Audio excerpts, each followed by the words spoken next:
previously on the European Challenger Series.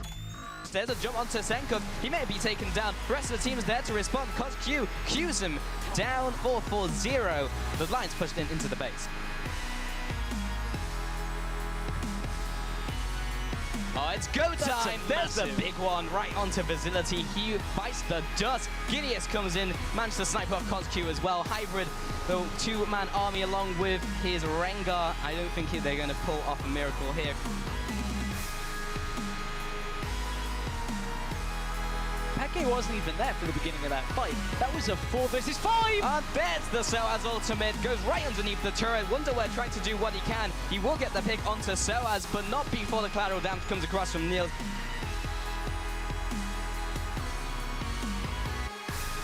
The people demand answers. What shampoo and conditioner do you use to maintain your fabulous hair?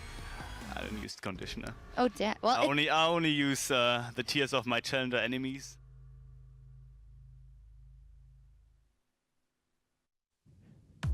Hello and welcome to week 4 of the European Challenger Series Spring Split Round Robin. I'm Richard Polscam alongside James Stress O'Leary. And playoffs are closing in and the teams don't have long left to secure their spots. So let's see how yesterday's 3 games went down and how those affected the standings. So in the first game we had Origin beating Mouse, and then Reason Gaming managed to take down Lowland Lions, and then for the final game, Gamers 2 beat Team Dignitas EU. And after those 3 exciting games yesterday, let's take a look at where that leaves us with the standings. Yes, indeed, Stress. So Origin are leading the race at 7-0, and then we have a 3-way tie for second place, and that's between Gamers 2, Lowland Lions White, and Reason Gaming. While Team Dignitas EU and Mouse are trailing behind the pack, with Mouse still yet to net a single win.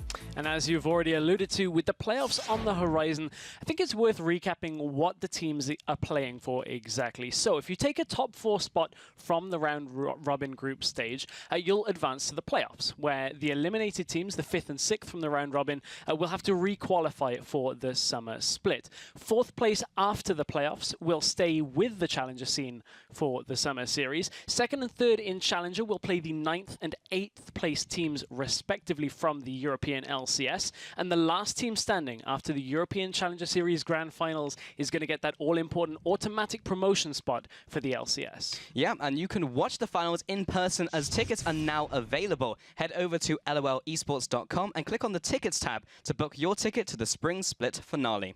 So let's now turn our attention to today's show. Origin will be opening up the day versus Mouse, then Lowland Lions will be going up against Reason Gaming, and then Gamers 2 will finish the day with Team Dignitas EU for our final game of week 4.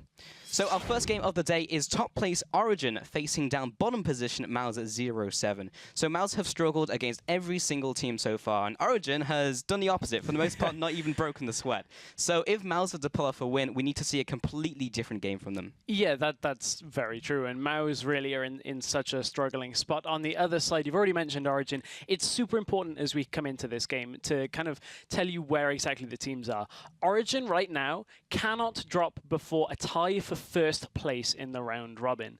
Whereas on the other hand, Mouse cannot advance to the playoff bracket. The only thing they can do is maybe save some face and compete for that 5th place spot. Yeah, and to go on to that point, Origin, as you said, cannot go below first place. Yep. They can only tie. So Mouse, what they have to do is they can begin that upset if they take away a game here. It's a tall task, but they could help the other teams by taking a win. But before we get into our Tuesday recap, let's run through the team rosters.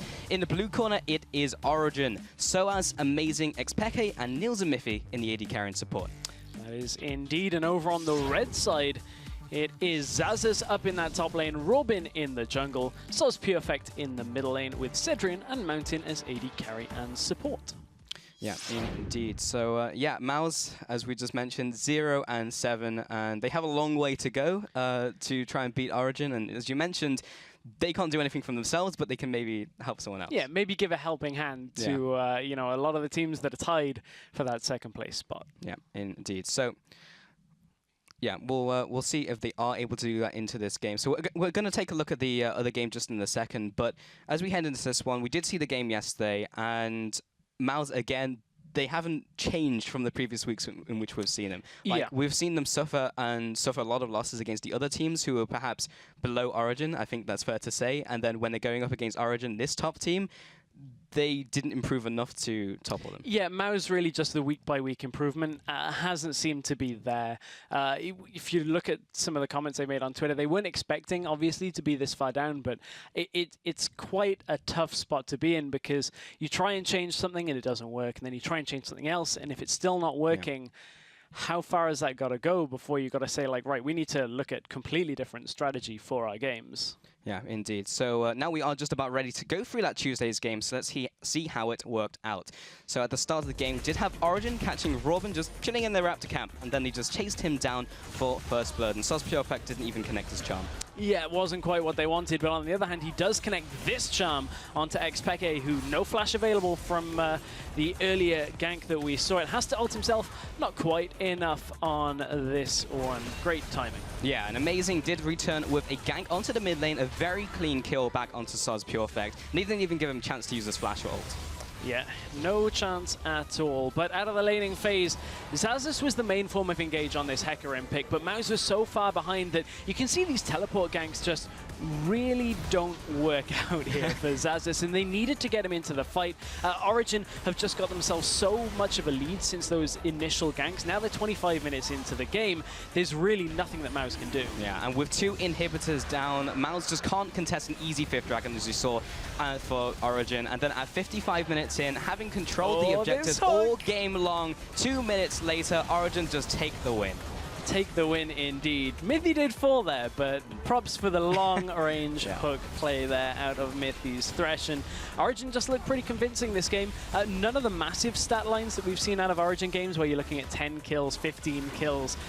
This one was a little bit more subdued. Origin just playing a little bit safer, using that Cogmore composition a little bit to their advantage. And as you can see there, Niels did himself pretty well. Yeah, they just played the objective game, and as you see, 5-0 Dragons, they were just all about that. So while the scorelines aren't particularly impressive, so you look at the 2-1 and 9 Amazing, but it was really about how they controlled the map. And as you mentioned, that Cogmore, they ran the pseudo Juggernaut comp and ended with a 5-1 5 Cogmore. Over on the other side of the map, though, when you look at Maus, Xaxus on the Hecarim is a pick we've seen a lot more. Normally you see it do a lot more than Xaxus was able to get off in this game. 1, 4, and 2, not exactly what you want from a Hecarim. Yeah, and then as we mentioned before, Amazing, he had a decent scoreline, but it was really about just controlling the map and controlling those objectives. Yeah, it was indeed. And I'm sure there was a joke there somewhere between Xaxus' Hecarim and Lee I'm Sin. sure there was. Amazing, out of the jungle. I'm sure there was something there. Yeah, once upon a time. Not here, though.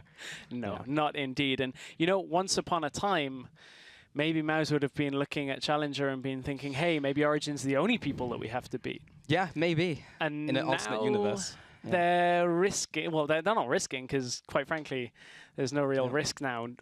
Maus have got nothing to lose in this series against Origin. As we've already said, the only thing they can do is help out other teams here. And I mean, that's kind of dangerous if you're Origin, perhaps. It depends whether Maus, you know, want to come in with some crazy strategy, try things out. Yeah, exactly. But, you know, Origin, they've been playing different comps. We've seen them favor this Cogmore comp style in the last couple of weeks, and I'm wondering whether they're going to bring it out again today, because it's very difficult to crack when they get ahead. Yeah, I mean, I kind of want to just take a look at like the history of how they got here, because you remember they came off the expansion tournament. They used to be End Faculty, of course, now they're Maus. And then they went up against Reason Gaming, their rivals from the tournament, and then dropped both of those games against them. And kind of just started off the round robin on the wrong foot. And then from there, they just never seemed to like pick up the pace again. They didn't change their roster like Team Dignitas. Like, of course, they had their own problems and now sitting in 5th.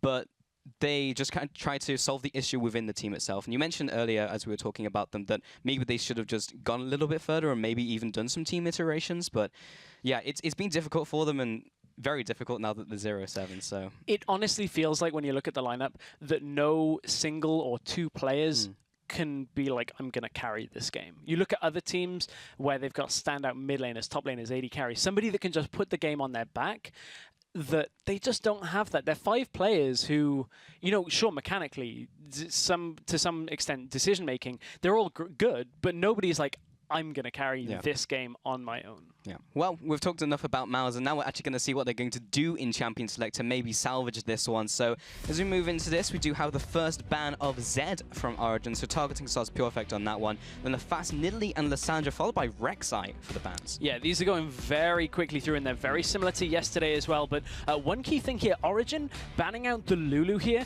removes the chance of that the Kog'Maw comp that they ran yesterday.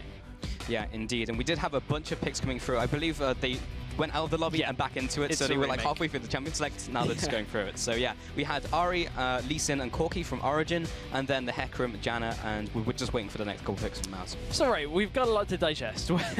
Where exactly are we at right now? MOUZ going for Xaxus on that Hecarim again. We saw it yesterday. It did not work as well as they needed to. He was 1, 4, and 5 coming out of that game. On the other side, Amazing picking up the Lee Sin. That's what he played yesterday when they were playing with that Kog'Maw composition, this time opting for the Corki. So honestly, Origin already forming a very strong kind of mid-game, fighting around Dragon kind of comp. And there's a lot that MOUZ are going to have to cope with against this. And they've got a lot of options, but this has gone so fast that I'm trying to digest what exactly is available. Okay, so what MOUZ did do is they did pick up the Hecarim again, and even though we didn't see that work out yesterday, apparently they think, well, Xaxus has enough experience on the champion, we can make it work this time around and maybe fight Origin at their own game of controlling those objectives. But we do have the, what people are considering to be a top-tier pick of Swazrani now coming into this. But we are on 5.4. Correct. Just to keep everybody in the loop, we haven't gone on to 5.5 yet, so this is the Sejuani pre-jungle changes. She's still quite strong, but at the same time, this isn't the Sejuani that's super top tier that everybody is talking about. Ezreal, also a flex pick here, could potentially go mid. Haven't seen it too much in the AD carry role, especially not in Europe. Still a possibility, so MOUZ are keeping their options open. Yeah, again, could see that double AD, but Origin did take away the Corki, so he's typically in those double AD compositions, and they have moved that away. Origin now just waiting for the next 2 picks, of course.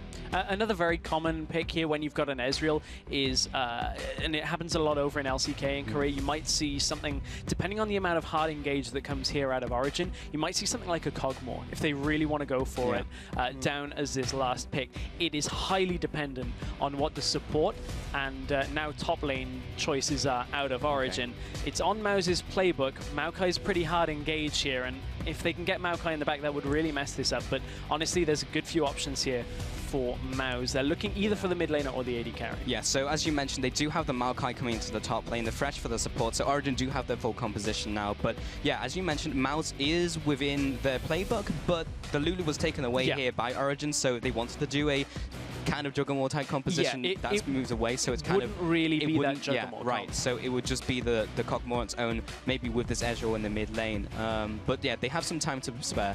So yeah, it could be the AD carry, or they might just go with something more generic in the mid lane. They've got to pick something into the Ahri matchup. We saw Diana at IEM. I'm waiting to see exactly how much Challenger have been playing it and who they're playing it into. We didn't see it yesterday. Yeah, we didn't see it in any of yesterday's games, which is the intriguing thing to me because of how much we saw it at IEM. There's a lot of options, and it's not a Kog'Maw, but it's along the same kind of lines. It's an AD carry that is going to scale very well here for MOUZ. Yeah, so we have the full composition now for MOUZ as well. They're running with the same Hecarim for the engage that they did yesterday, but they also have the Swazrani with it this time. So they have 2 methods. If the running horse doesn't manage to get it in, then maybe the Swazrani can pick up the pieces. Yeah, in theory, you look at this kind of comp out of MOUZ, they've got a lot of good engage tools. They've got the Sejuani ultimate and the Hecarim ultimate to get themselves into the fight and close the gap, and if they can get them low enough, Jinx, you can get excited and just clean up the fight. However, they've got to go up against Origin, and team fighting Origin is a very tough task. They've pulled off the Kog'Maw comps very well. This time, they won't have that dip in the mid-game that they require to get ahead. They've got Corki, who you reach that Triforce spike. Ahri, you reach 1.5 items, and you've got a lot of damage. There's a lot to contend with here for MOUZ. Yeah, like yesterday, of course, we were talking about how they controlled the objectives really, really well. But in this one, they just don't really have that dip at all. So yeah, it will be difficult for MOUZ for sure. But before the game gets underway, make sure to answer the Traveler's Call and chime in on Twitter using the hashtags OGWin and MSWin, depending on who you think will come out victorious. And we'll check in with your responses later in the match. Whew, we can take a minute to breathe after the magical journey that was a fast champion select, because that went through quite quick. Yeah, it so did. Yeah. I'm sure there'll be things that we'll pick up in game that, indeed. that you know, are results of that champion select. But certainly that Mouse is bringing something a little bit different to what we normally see from them. I kind of like this setup. It means if they do go late, if Mouse can drag Origin fairly late, they should be a little bit better off. Yesterday, they managed to stretch Origin's win to 35 minutes. If they do the same, Jinx is going to be very strong. That's true, but it always felt like Origin was leading the game themselves. Always. That's the game that they wanted to play. So it's like, yeah, we'll go to 35 minutes, but that's because we want to, not because we can finish in 25. That's the way we're going to play out this game. So yeah, if Mouse dictate the pace of this game, which is not something I've actually said about Mouse over the last couple of weeks, so if they can make that change, then yes, I agree completely. But if they've got a composition to do it, they definitely have it here with the double AD. Like, they have that mid game to try and go up against them with the Swajani. They have the ability to engage on them. So the tools are their stress. Can they use the tools to actually, you know, to their full effectiveness? That's the question. It's always the execution. It is indeed. So we will now get into game and answer all of those questions, as we do now have Origin on the blue side going on to the Rift. And now Mouse in the red-hand side. Zazas on the Hecarim for the top lane. Have been seeing a lot of diversity in the top lane and a lot of new junglers as well. As you mentioned, this is 5.4, so the junglers are largely the same as they were, and you're used to seeing, of course, all over the world. LCS, I believe, will be moving on to the next patch tomorrow, and we'll begin the cycle.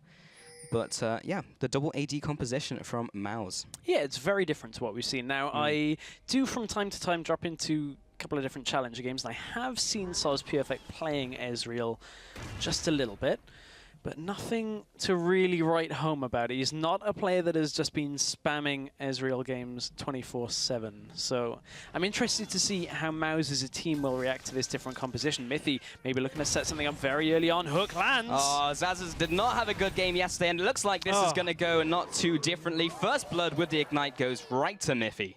That is such an important first kill here, and it's so early on as well that Origin should be able to just establish vision and back away, maybe even get themselves some extra pods or extra items here. But you can see Origin taking full control, spotting out any chance of a lane swap up in the top side of the map. But it doesn't look like that Mouse were even looking to go for one. Yeah, that's pretty much optimal vision control coming out from Origin right there. Got all the wards down in the opposing jungle. And you can see Soaz even setting up his saplings on the enemy Raptors here. This is not something we typically see, because you usually do it on your own camp and then maybe teleport to the top lane, but he has the opportunity to do it. And they've opted for the lane swap by going for that engage. Yeah, invade, sorry. I mean, Mouse right now know that they're on the red buff, or Amazing is. So what they've done is invade in the lower side of Origin, and Zaz is going to try and regroup a little bit here, tries to get in on a gank. Now, this is going to cost Zazis a little bit here, because he now has to race back to try and get to red buff, which has already died. So he's not getting any of the experience that you'd normally see when a top laner goes around with a jungler. So this is going to punish Zazis whenever he wants to try and get back to the lane. And it'll be interesting to see whether Niels is freezing that top lane and is going to be able to zone out the melee range Hecarim, or whether they'll look for this gank in the middle lane, potentially with the 3 players. Well, they're going to try it for sure. Peke is really pushed up, and SozPureEffect does have damage to offer. Level 1 Zazas comes in with his Eve. Robin comes across with the Arctic Assault. Does not connect as Peke jumps over the wall. Amazing is there to catch up with his ally. Yeah, Peke knew that there could not be anybody in the top side jungle. As soon as he saw Hecarim and Sejuani, nice escape, but that is a flash blown early on. And we saw that when Peke had his flash down yesterday, another gank out of Robin could potentially pick up another early kill in a game for Mouse. Yeah, this is very messed up for the start of this game. Definitely don't have those traditional 2v2s, and we do have this lane swap with Zazas now trying to get all the experience he can, now only dinging level 2 himself. Amazing has been doing the same, but of course his bot laner of Soaz is well more suited to being in a 1 versus 2, so he's sitting down at bot lane, is leading in that farm and levels over Zazas.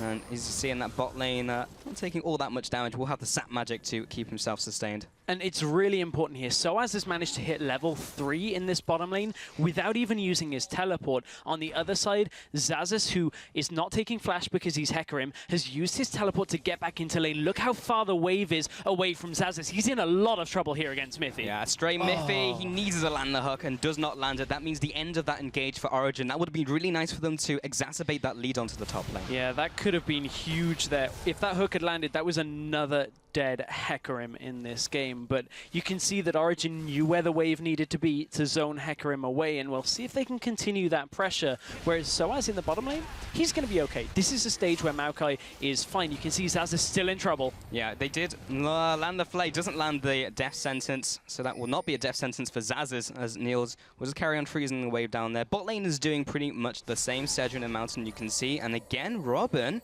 coming in from the side, maybe just looking to assist Xaxus in his farming expedition. But the fact Robin has to sit here is going to give Amazing the chance to go in mid as well. So there's just so much more action on the map from Amazing because they're reading Robin all the way around the map. Didn't manage to get anything in the mid lane, but you can see that Amazing, seeing Robin, can just go wherever he wants on this map. Yeah, already we were talking about in Champion Select whether Mouse can dictate the pace of the game, and so far Origin have already done it themselves with the lane swap, but now Amazing trying his hands at top lane again. This time Xaxus was able to get back to turret, even despite the lack of defensive summoner. Robin there as well, just able to zone him away, but he's spending all of his time babysitting and not really doing what he wants to do, and they're already on the back foot, already having to react to what Origin are doing in this game. This is a little problematic for Soaz. He's been forced into a bit of a trade here, mainly because of how the wave's shoving out. He's being forced to use his saplings and his Q to just pick up as much CS as he can, and Cedric isn't pushing the wave through with those rockets, so it's always kind of pushing in towards Mouse. Makes it risky for Soaz, but again, Robin's still top lane. There's no way that they can have three people there to pressure that lane out, because Ezreal's not going to do that this early either. So as much trouble as Soaz is with regards to getting CS, he's still able to get experience in that lane. And Amazing is at top lane for the third time in this game, and it will be third time lucky through, because Soaz is using his teleport. They had the teleport advantage, and now Xaxus tries to go backwards, but he knows he's not going to escape. They just tried to go for the fight under turret. How clean will this be from Origin? Soaz is dropping low. He gets ignited. He goes back into the fight. Amazing takes one more tower shot. He'll have to flash away. Very close to dying, but overall, they drop 0 kills and get 2 and 0 in the top lane. Oh, Soz Perfect. Here we go. Ultimate's going to come through. I'm not sure if that's in the right place. It's going to hit Origin, though. Yeah. Ooh, very close. And our observer's thinking exactly what I was. As soon as Amazing flashed up, I was thinking, how close to 6 is Soz Perfect? And he already had it. But speaking of 6, Peke has level 6 as well. He's roamed down here to hold a big wave pushing in and make it so that that tower doesn't get any damage on it really at all out of Mouse. That was just really well thought. So as in the top lane, Peke knowing how fast the bot lane is going to push, just moves in there. That means Amazing can rotate into the mid lane and just keep all the bases covered. But we're going to see that once more. Yeah, so with the teleport coming through from Soaz, you can see that already Mouse are in a bit of trouble here. And they just got to juggle the aggro here. Good play onto both people, either side of the turret, out of Mithy. Soaz is going to get out, but then jump back in using the lantern, and Amazing is just doing so much damage at the back. Robin's gonna fall and has to burn his flash to get out. But interesting at that point, you've got to take into account that Ahri and Ezreal in that middle lane is something that we just briefly caught during the end of that replay. Is actually Amazing getting caught out himself. Yeah, he just managed to click on the lantern. However, there's the Ezreal ultimate, the True Shot Barrage, plus the auto attacks from the Arcane Shift. Might be enough damage, and Mithy is there to zone him away using Flay, but he almost gets tagged by the Zap. He'll have to flash away and burn some more summoners himself, and Mouse were able to catch them off guard as Origin were in their jungle, but didn't manage to get all that much from it. Just a couple summoners, which is not too bad going. Great play by Mithy playing blocker there. Knew he had to block any Mystic shots that were coming out here, but you can see this is the difference in mid laners here with regards to the Ahri-Ezreal matchup. Ezreal roams out of lane, but he can't. But Ahri can easily pressure the turret as she's doing right now. Compare that to when Ahri roams to bottom lane. Ezreal, as much as he can push turrets, his wave clear is pretty limited when his ultimate is not available. You're relying on Q and auto attacks, and that doesn't give you the fastest pushing time, whereas Peke queues through the wave, he gets up to the turret, and now he's free to roam again up to the top lane. No ultimate available for Xaxis yet here. He's still only level 5, and remember, no flash. He's relying on that if he has to escape this gank, and so stops the recall. Well, this is not looking good. Spirit Rush, auto attack, Spirit Rush, and that's a dead Hecarim in the top lane. This pick, again, not working out for them. They put all their eggs in one basket, and even though they knew it didn't work yesterday, still try it again. And bot lane this time is now the 2 versus 2. Cedrin finding himself not as strong as that top lane. Moving into the bot lane now from Origin, that duo lane is definitely far ahead with the Corki and Fresh. Honestly, Origin are playing around the limitations of this Mao's composition very well here. You can see that, again, another successful roam out by Ahri. Ezreal can't do anything with it, and a bottom lane engage because they know Robin has to cover the top side of the map because of how much pressure Origin are putting up there. And Origin can just trade that kind of trade in the bottom lane again and again, and there's nothing really that Mao's can do here. Yeah, there is a significant gold lead building up at just 10 minutes into this one. 3,000 gold advantage to Origin, plus that tower advantage in the mid lane, meaning Peke can just go from lane to lane. You can see bot lane is kind of just being bullied around. They were equal CS, but now Niels is starting to get the upper hand. One thing Mao's have to do, though, is as we get towards the first dragon that Origin may attempt fairly soon, is they have good kind of execution damage when you look at their globals together. The Ezreal ultimate, the Jinx rocket. If you can hit both of those at the same time, Origin may underestimate the damage that is going to come at that moment in time and could get the picks that they need to. However, Origin still have got you know, a fair amount of kills, a fair amount of items on the board. Hecarim has just opted for his level 3 boots as well there with the Mercury treads, or level 2 boots, if you'll excuse my bad maths. But well, yeah, he's looking for the home guard, but he's not got there yet, and he's died 3 times. That's a tough spot to be in. Yeah, he kind of wants to get that before a potential dragon play as well, if he can get the teleport down. We saw multiple failed attempts before when he's used that pick, but if he can make it work this game, then they've got the Swajrani ultimate on top of that. As you mentioned, the 2 big globals from Cedrin and Soz Pure Effect, and now he's trading up against Soaz. Peke's on the roam again. He's got his ultimate available. Xaxis does have a tower up still and his ult, so Xaxis should be okay. Yeah. Got the ult, got the teleport, got the ignite if Peke decides to dive. Got a ward as well. Yeah, he has everything. He has all the safety systems in place. This means he shouldn't die. And so far it looks to be the case. As he teleports back to base, I believe he should have enough for home guards. Is that the equivalent of, you know, like a fingerprint scanner, but it's like a hoof scanner? You've got to, like, maybe put the Hecarim. And Peke didn't pass, because she doesn't have hooves. Foxes aren't horses. Confirmed. In bot lane, Jinx is not a horse, but she is pushing in and winning the race to push to that tower. And home guards are still not being picked up by Xaxis, so he will be able to teleport into the fight, but maybe not have the same effect that he wants to. Top tower did go down to Origin, so now leading in turrets still, and just increasing that lead with another tower to the name. Robin in the bot lane. That wasn't warded, but good read from Niels. And the reason he gets that read, with mid tower down, and Ahri and Maokai in the top side jungle with Amazing already venturing into the enemy bot side jungle, there's only 2 places really that Robin can be. He's either down into that tribush or in the lane. And honestly, that's just good reading out by Origin.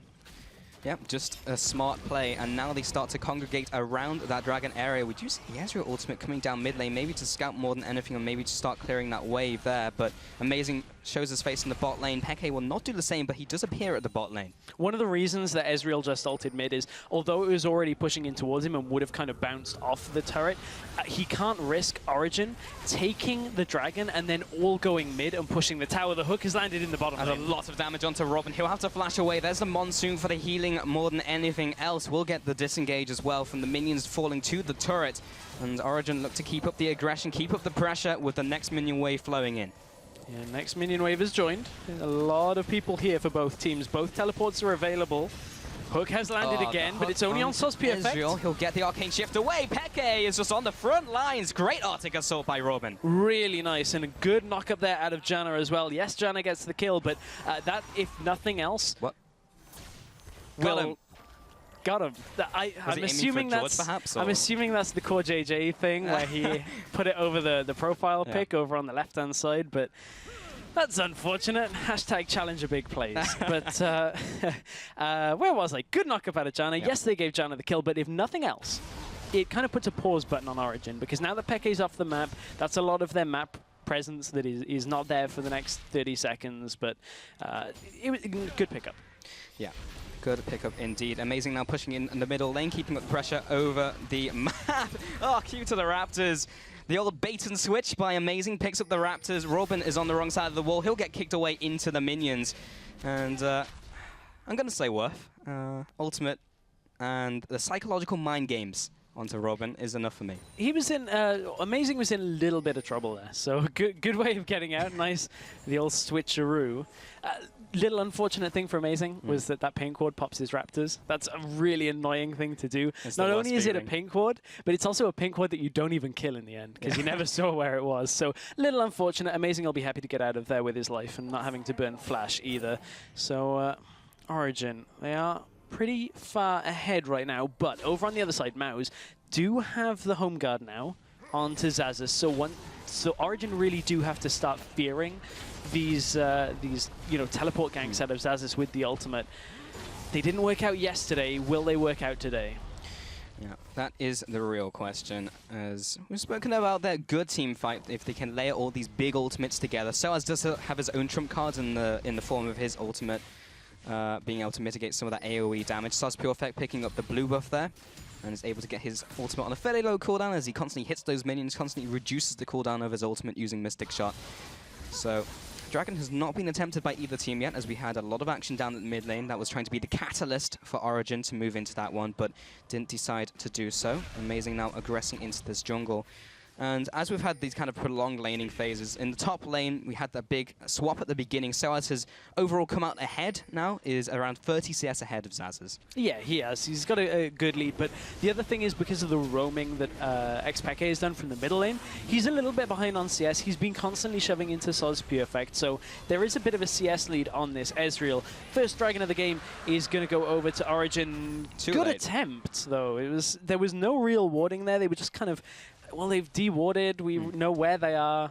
Good attempt. Yeah, and basically they've got an almost perfect Dragon timer as well, if they want to set up for the next one. So, not all lost from Maus as they lose the first Dragon of the game. Ooh, Amazing on the top side. Good ultimates coming in. Robin will keep up the chase. Xpeke hasn't used his ultimate just yet. Robin takes so much damage in return. Becky will jump in, take some damage from Soaz Pure Effect. He tries to tag him as he exits the fight. Comes in with another Mystic Shot. Will chase up onto Niels as well. Does land a hook, though. He'll have to jump away. Lands the cleanse to get out of the death sentence. Soaz did come in from the top lane. Uses that teleport. Uses the Righteous Glory as well. Long range twisted advance underneath the turret onto Mountain. Is this too deep though? Xpeke comes in for the kill. Xaxus returns with his ultimate. Lands onto the backside of Amazing, but does not fear him into the turret. Only fears him away. And this is going downhill for Maus. Yeah, this was not a good fight in the end for Maus. And the teleport came out from Soaz. Good use of that Righteous Glory. That's fairly, a good pickup for this point of the game. He uses it to great effect here. And honestly, Origin are so far ahead off that team fighting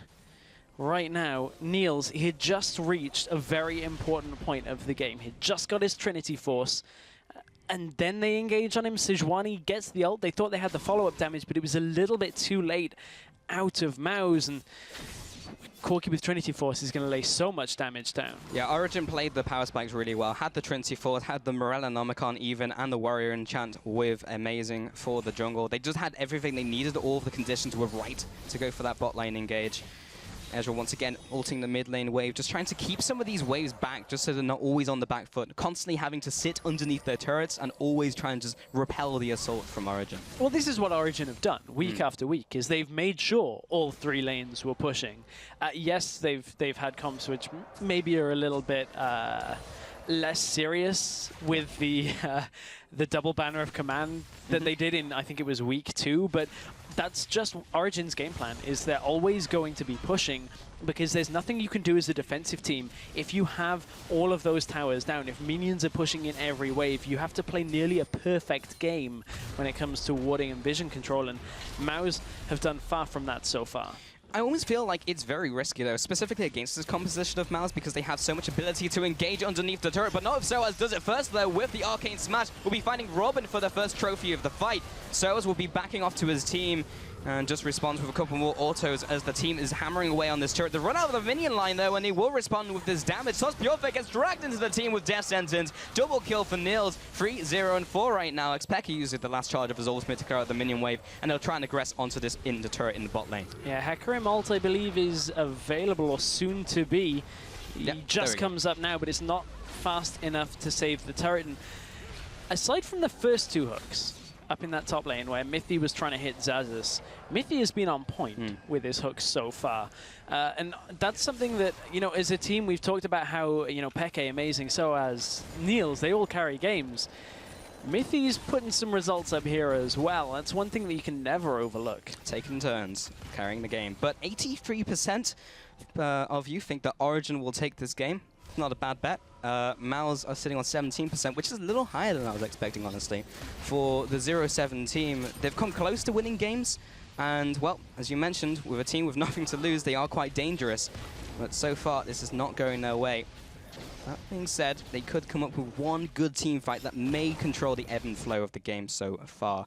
Niels in the bot lane now has gone for that Trinity Force, is now sitting on his Bilgewater Cutlass, so he's actually looking towards the Blades of the Ruin King build here. Yeah, which is actually quite interesting. So typically I would think that would be fine because you're against a Sejuani who's going to build health, you're going to build health on Hecarim as well. Yeah, you're going to build Hecarim. But, you know, Blade of the Ruin King's going to be fine for that later, but it's going to kind of reduce how much damage you should have in the next 5 to 10 minutes and give them a better later game. I wonder whether Origin are just kind of preparing for Maus kind of hunkering down like they did yesterday. Yeah.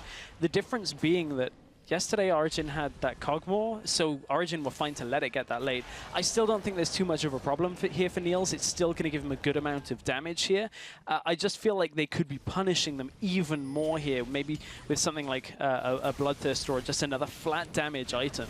Yeah, perhaps practicing the slow game here for certain, or maybe not, as SOAS engages underneath the turret. There's the Monsoon for the disengage, comes through with the two-shot barrage coming through onto the team of Origin.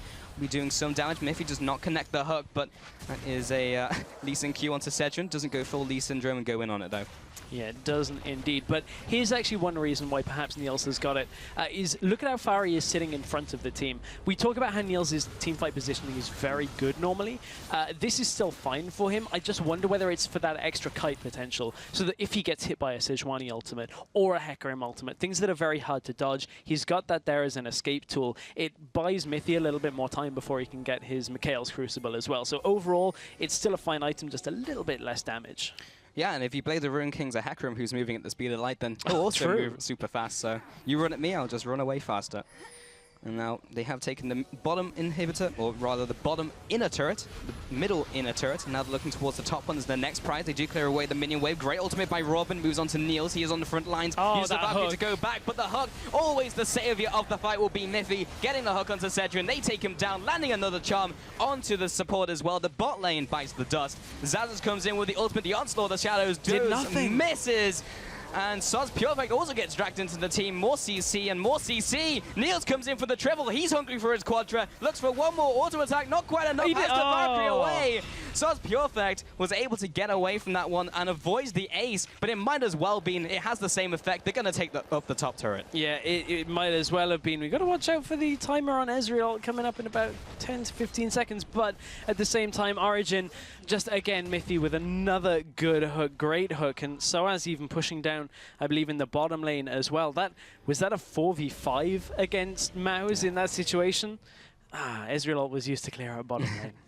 We'll take a look at it again, see if it was a 4 versus 5. Yes, SOAS is still down in the bottom lane, so didn't even choose to come across to this fight. Had his teleport available. You can see that Origin were just in full control of this. Great hook, first onto Jinx, charm onto Mountain, and then it's the Niels show. He figures, okay, you've used everything that you can to hold me back here, so I'm just going to flash forward and jump on you. And Xaxus has had about as much luck today on his Hecarim ults as he did yesterday. Just really couldn't get himself into the game, and Niels will be a little bit disappointed he didn't get the Quadra there. I think he thought the auto had gone off before he went back out of the base. Yeah, a little unfortunate, but hey, not too bad when you're 11,000 gold ahead with 6 towers and 10 kills over your opponent.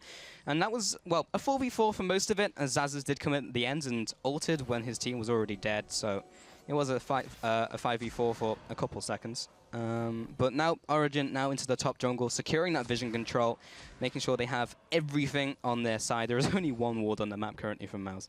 Yes, the vision control has not been so good for Mouse.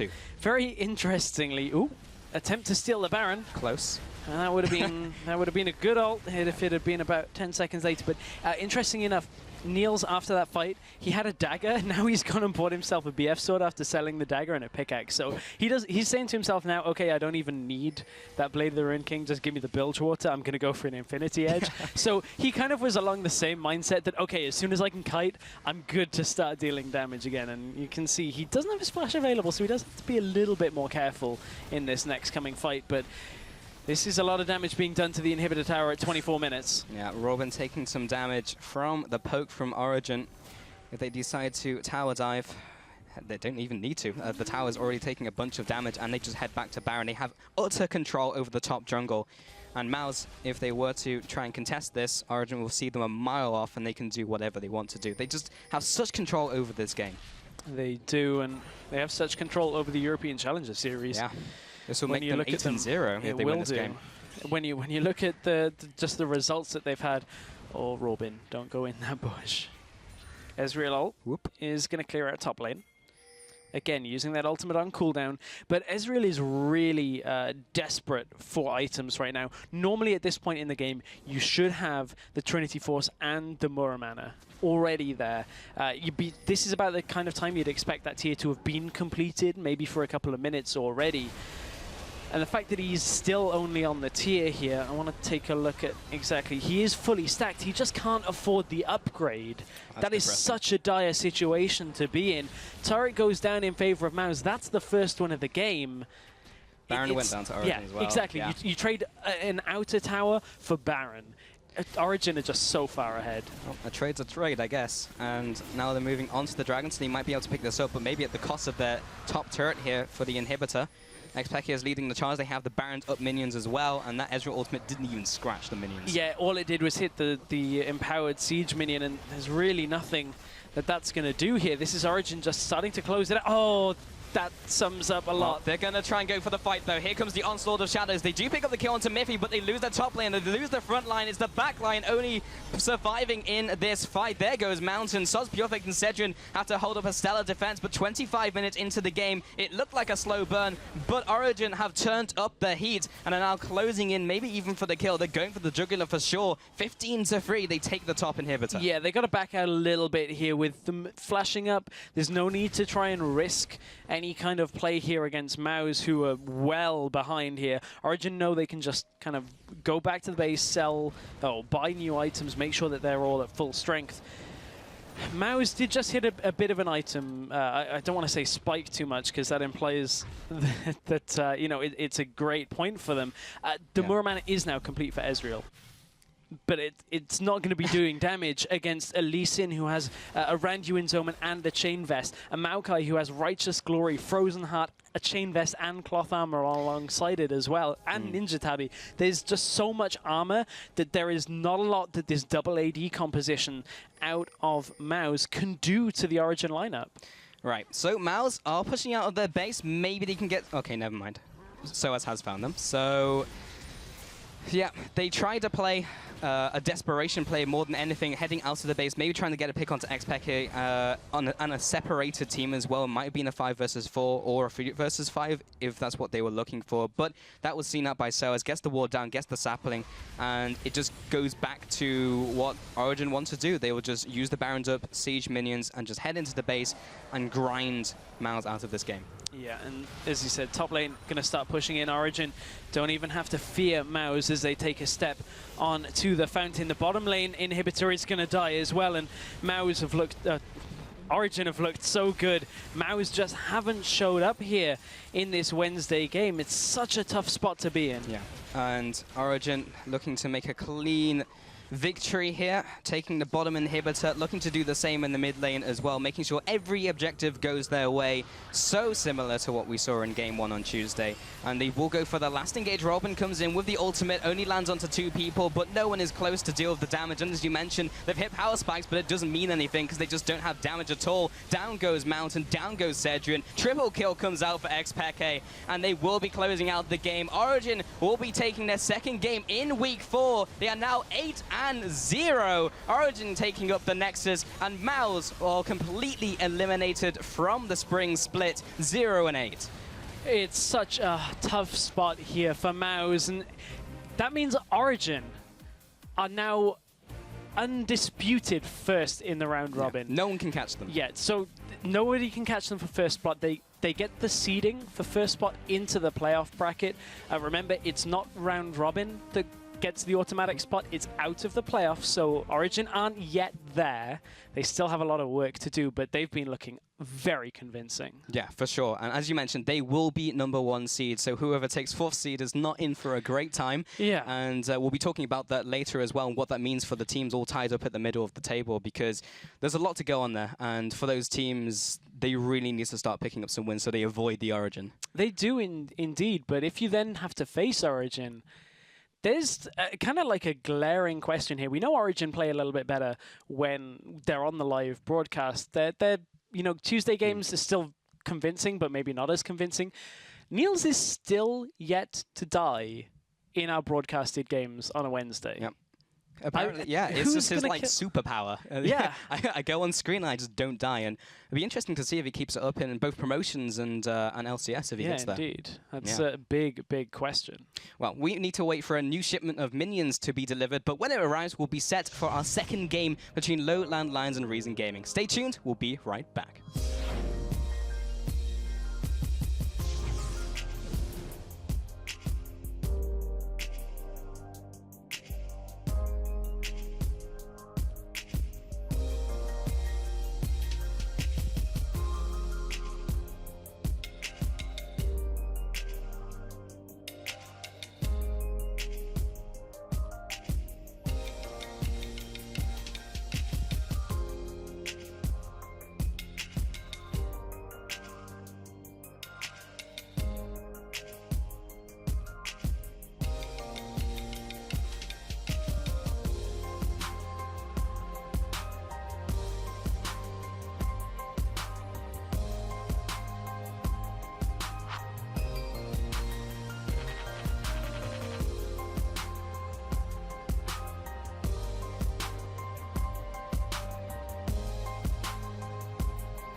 Welcome back to the European Challenger Series. The Rift is restocked and we're back for Game 2 of Week 4 with Dutch Dynamite, Lowland Lions White and the Polar Powerhouse of Reason Gaming. And 4 weeks in, and Lowland Lions, a team no one really expected much of, are tied with both Gamers 2 and Reason Gaming in second.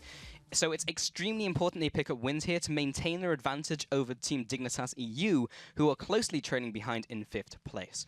This week they're facing Reason Gaming, one of the teams they're tied with, and a team who have a very strong chance of taking a playoff spot. Yeah, they have a good chance indeed. And so when you're coming into this matchup, this is the fight for second place, and we've been talking about second place all the time. Let's not overlook how important just those second, third, and fourth spots are. Yes, you don't want to be 5th because you're out, but you also don't want to be 4th, because if you're tied for second right now, 4 games to 3, and you lose in this game, and then at least another game next week, you can end up in that 4th spot, and that's the spot that have to face Origin, who just destroyed everybody in the entire round-robin bracket. So nobody wants to be in 4th. Yeah, it's basically a death sentence either way. So they will have a chance at maybe even taking 3rd because they'll drop down and play for that 3rd place. But yes, you do not want to take 4th place. But let's shoot through the rosters real quick. On the blue side, it is Lowland Lions. Morsu in the top lane, Carry in the jungle, CosQ in the mid lane, and Vigility and Hybrid in AD carry and support. And over on the red side, it is the Reason Gaming lineup of Kuban in the top lane, Zayu in the jungle, Take Fun in the mid lane with Salva and Libic as AD carry and support. Right, so yeah, it was, as we mentioned, these two teams heading up, they really need to pick up wins, but we're saying that about both of the teams. Yeah. So it's really important both of the teams pick up wins. Yeah, I mean, no team's going to be like, well, if we lose this one, and then we can... Exactly, but it's so important. We've only got 3 games left of this entire round robin, and we were talking about this a little bit earlier. If you're a team like Reason Gaming, like Lowland Lions have got to face Origin next week. Yep. So if Reason Gaming can shut out Lowland Lions this week, that makes it incredibly difficult for Lowland Lions to compete. Yeah, because you kind of look at the stats right now, because they were second as we came into this week, and they were a little bit inflated because they haven't faced Origin yet. Theoretically, if they do lose those 2 games next week, which is not a far shot because we've seen how they've demolished everyone else, they really need to pick up a win here, because Reason, as you said, if they shut them down here, then they could potentially end the season or the round robin 4 and 6. Yeah. And at that point, you have a very strong chance to be 4th.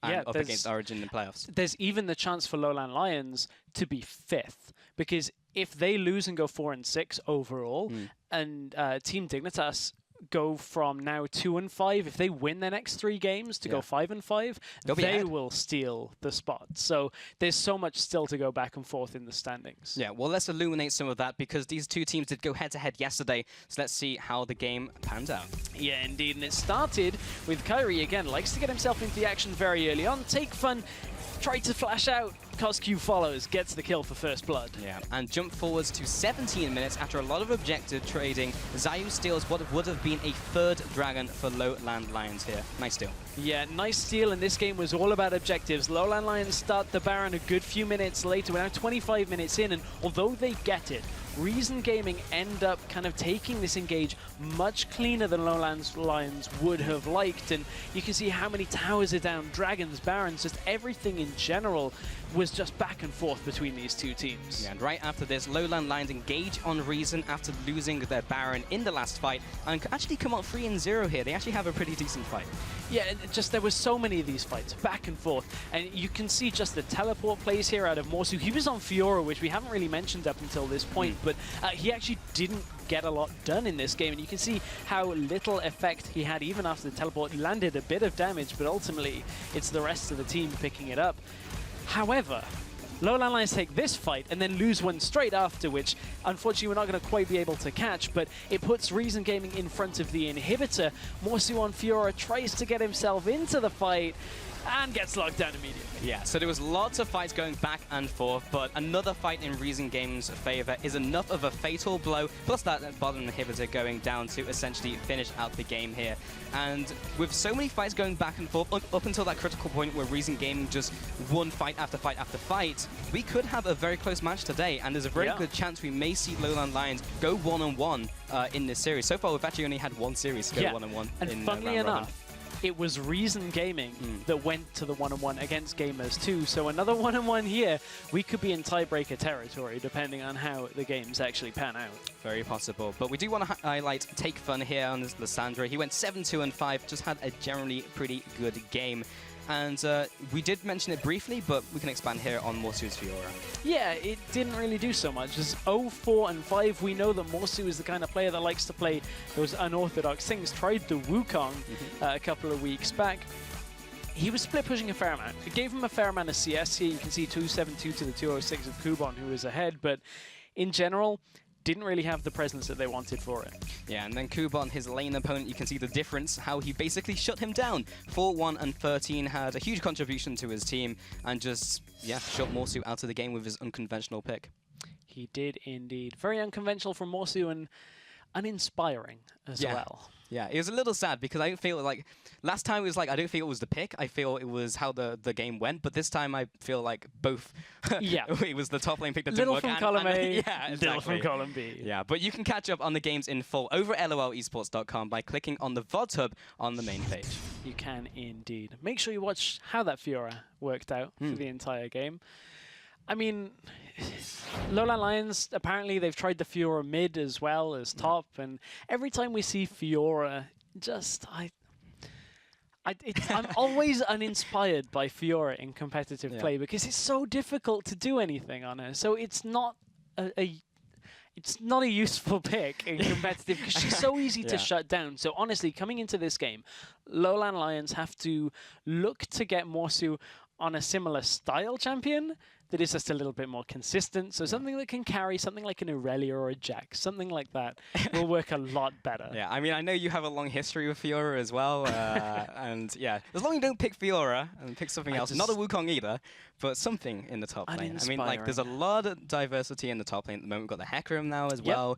Diana's been in the mid lane, but also could be seen in the top lane. There's just so many picks in the top lane. So many. Morsu could pick something interesting in the top lane, or he could go back to meta. It just all depends on how they're feeling in this game, but it's very important they pick up a win here because they do not want to end the round robin 4-6. Yeah, indeed. And if you end the round robin in that situation, we've already talked about how the other teams can chase you, but as well, if you're not in 4th spot, you're out of the summer split. And that's just not where you want to be. Yeah, and you don't want to have to re-qualify again. Yeah. To expand on that, if you finish 5th or 6th, you're completely out, and you have to re-qualify in play-ins when it comes to summer. If you're 4th out of the playoffs, then you do stay in for summer, so you do have a chance to compete again. But it's really important that you do not go to 5th and 6th because then you have the same chance of getting back in as all the other teams in the ladder to go back in. So I want to touch a little bit more on Morsu again, just as a player, and how much impact he has on the Lowland Lions team for when they win and when they lose. When they win, or just in general, Morsu as kind of that carry style top laner, which is a portion of the current top lane meta.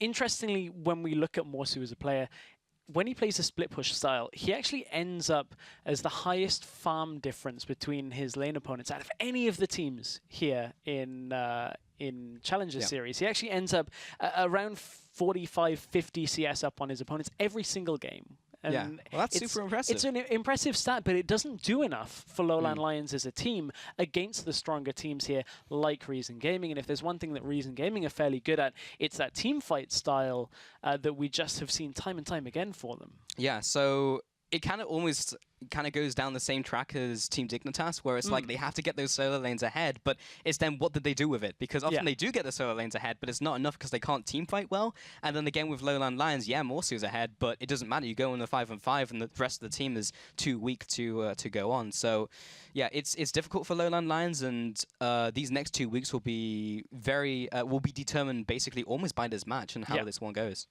There's been some interesting things to switch gears a little bit over to Reason Gaming, because as interesting as Lowland Lions are, Reason also have their quirks as well. When you look coming out of the jungle, yesterday we actually saw a Gragas on Zayu. And now, again, we're on 5.4 for these games. Gragas is being played on 5.5. Not so much on 5.4. So Zayu is still switching things up, trying to find his niche. We know he's regularly a Lee Sin player, hasn't really gone back to it so much recently. I wonder what we're going to see out of Zayu, because we have to anticipate the Rek'Sai ban. We have to anticipate the Nidalee ban that everybody bans in every game out of the jungle because of how strong they are. I'm interested to see what his next tier down is. Yeah, me too. I mean, like, Lowland Lions did ban a Nidalee yesterday, and they took away the Rek'Sai, and that apparently just put him on the Gragas. Like, it feels like there would be more above that. I mean, Lee Sin was not taken away, and as you mentioned, he's got a long history with Lee Sin as being a big champion for him, but at the same time, he's also been like, there's sometimes where he doesn't like it, and sometimes where he feels like the pick's fallen off. But then other junglers at the moment in 5.4 have been like, Lee Sin's still good. So again, there's a lot of options for where Zayu can go with the pick or with his own picks. But yeah, we'll have to see where he goes in the champion select. Indeed, we will have to see. And that is always a big question because we're going to find out pretty soon. Yeah, we are indeed. So we are going to get into that champion select. Lots of questions to be answered here. And we'll see what the first bans are going to be. So Lowland Lions now on the blue side. I'm just waiting for their first ban. Where do they start aiming? Because they did ban a Nidalee yesterday with Hecarim and Jax. Hecarim, we saw last game, did not do well, but Reason Gaming, Kuban may be able to put it to greater effect. There comes the Z ban with the Fizz from Reason Gaming. Yeah, so yesterday Reason banned out that Fizz. They also banned the Ahri and the Aurelia, so aiming at the carries of Reason Gaming, not really opting for too many jungle bans. And from this point, you wonder how they're going to try and shut Morsu down. There was a lot of top lane focus yesterday. Hecarim was banned as well out by Lowland Lions, and Lowland Lions even banned Jax. So they really wanted to put so much focus up to that top lane, and this isn't actually something that I was expecting from the bans here at Lowland Lions. Yeah, so Kalista comes through. This wasn't touched at all pretty much by Lowland Lions. And then Ahri will come in again. So identical from the Tuesday's games from Reason Gaming coming in here. And then that will be sponsored by Lissandra from Lowland Lions as the last ban. Lowland Lions are going for something a little bit different here. They know that they kind of have to ban Lissandra here because maybe they're looking to pick something up. Generally at this kind of stage, either Nidalee or Rek'Sai is going to be available. And generally you'll see a team take them first pick just for their strength out of the jungle because everybody else will be on second tier, or you can scrap that because Reason say we'll leave both junglers available, we'll give you one, we'll take the other. So there's less impact on the top lane as well, so Morsu has the pick of the litter when it comes to what he wants in top lane and need the jungle for Kairi. Like, they have so many options here. One option we've seen commonly out of Europe. Okay, there's Nidalee. There's the Nidalee. I was going to say one option that we've seen fairly often is you pick the Morgana so that you can look to flex that Morgana, see exactly where you want to put it. She's been a very strong champion, but with the Nidalee locked in, there's no rush now for Reason to pick that Rek'Sai. They really know that they can pick that up later down the draft and see exactly what they want. That Aurelia did actually get locked in out by Kuban. So options here for Lowland Lions. They could pick something that Morsu doesn't like to play, like a Maokai, or maybe even something like a Malphite to neutralize the Aurelia, or they could go for something like a carry. The Jax is available for Lowland Lions if they wanted to pick it. And the Hecarim. And the Hecarim. That's, actually, there's a lot lot still available that's in Morsu's playbook that he hasn't picked. The Fiora is available as well, but I don't see that one coming out. Okay, so they're hovering the Jax, but as you mentioned, there's lots of places he can go in this one. Where else do we think that Lowland Lions is going to start putting some priority? Because they played the LeBlanc yesterday. He did well, but obviously he didn't win them the game. So they have that. They do not have that available to them in this game. So they will pick up the Jax for the top lane. So we will see him on a more carry top laner more than anything. And then we do have the Grey as just a safe AD carry. We've already had the Corki locked in. Yeah, we have indeed. Pretty safe there out of Hybrid down in that bottom lane. But Hybrid's a player that, honestly, we haven't seen too much out of. When you just take all things considered, we've been talking a lot more about Cosq, about Morsu, and even Kairi out of the jungle. That bottom lane for Lowland Lions has been quite quiet. So I'm looking to see what they can do here with this bottom lane Graves. Over on Reason, I'm expecting them to lock in that Rek'Sai. There we go. And Morgana support coming out here for Libic. So a little bit different. Libic normally likes his engaged supports. He likes his Leonas and his he's played Alistar in the past as well. Also has played Braum, which was available, so I'm a little bit surprised, although Braum Corki, not the best synergy in the world. Yeah, exactly. And, you know, we've spoken about how Celebs delivered these constant scorelines every single week, so they have a little bit of appeal here with the Morgana to just keep them away from that kind of like quieter AD carry who just keeps on turning up these stats. And then we may even see that Braum you're talking about, who Libic has picked up himself, maybe going to Vigility here. And they also have their mid lane to go, so it depends what they want. But they do lock both of those in. So there's the Braum for Vigility. We'll be trying to help out that Hybrid on Graves, and then it will be the Cassiopeia for mid lane for Cos. response queue. So what could Reason look for here? They're looking for a mid laner. They could potentially look to do a double AD composition, but Take Fun likes to play assassins more than anything. However, pretty much all of the assassins are banned. Zed gone, Ari gone, LeBlanc. What's next in his playbook? Reason have defaulted to more utility mid laners, more like a, something like an Orianna or a Lulu, something that has that better scaling, because Take Fun's not the kind of Xerath player that wants to sit back. He kind of wants to at least be involved, even if it's just shields and the ultimate out of a Lulu. On the other side, Lowland Lions have really good scaling in this composition with pretty good engage as well. You look at the Cassiopeia and the Jax between them. Nidalee, yes, she has a bit of a dip in the mid game, but there's a lot of poke damage coming out here, and Graves Braum is going to be very good at blowing somebody up. So Lowland Lions have a lot of potential if they drag it to the late game. Do, and Reason Gaming, and they waited a while with their mid lane pick. I mean, the banning phase was basically anti-Take Fun, so they had a long ways to go to figure out what they wanted. But yeah, they had the Lulu come in, and most likely that will go into the mid lane for Take Fun. Does feel like out of his comfort zone because it's not an assassin, and it will fulfill a different role in the team. So it will. I want to see what Reason Gaming do with this, because if Lowland Lions are to upset them here, they've definitely put them off kilter, at least in the mid lane. Yeah, indeed. But one thing that Reason are going to do from this, or should be doing with this composition, is they have a very definitive power spike, and that is the Aurelia Triforce, the Corki Triforce, Lulu once she gets an item. As soon as you're at that point, Reason Gaming going to be very scary against this Lowland Lions squad that has a Jax which needs to scale, a Cassiopeia who's okay but is very dependent on you've got to get that set up for the ult, and a Nidalee that has a power dip in the mid game. So Lowland Lions, if they fall behind, they're going to have to drag this very late or get ahead early on to secure themselves a win. Yeah, we really need to pay attention to that as we get into the game. I mean, like at that specific time when they start hitting those power spikes, it depends on the early game to see how Lowland Lions will deal with this one. So maybe the picks and bans as how they've played it will be enough to do so, but we'll see as we get into this one. Remember to keep your eyes peeled though for standout plays. If you see one, tweet at LOL Esports with the hashtag #ChallengerBigPlays, and you can see your tweet on the show. You may very well do indeed. I wonder if there's going to be some Challenger big plays. Maybe we'll get, I don't know, Cassiopeia ult into Jax getting a Quadra. Yeah. If that happens now, I'm going to be quite proud the prophet, of that. Yeah. But yeah, I mean, like, pretty much every week I look at Senkux, and even if he loses the game, he'll do something amazing. Like, he'll usually get ahead. Of course, we saw the Victor yesterday. He had some great double kills, great ultimates, and did a lot of damage and had some pretty good plays. So, you know, he's definitely a person to look out for if you're looking to get your tweets in. But yeah, we definitely could see something this lane, this game rather. Cassiopeia, those big plays with the flash ults. Yes, indeed. Could very well see those, but there's going to be so much damage coming out of the top lane as well that we cannot ignore that. Aurelia and Jax, those are two champions that just want to kind of swap places when it comes to team fights.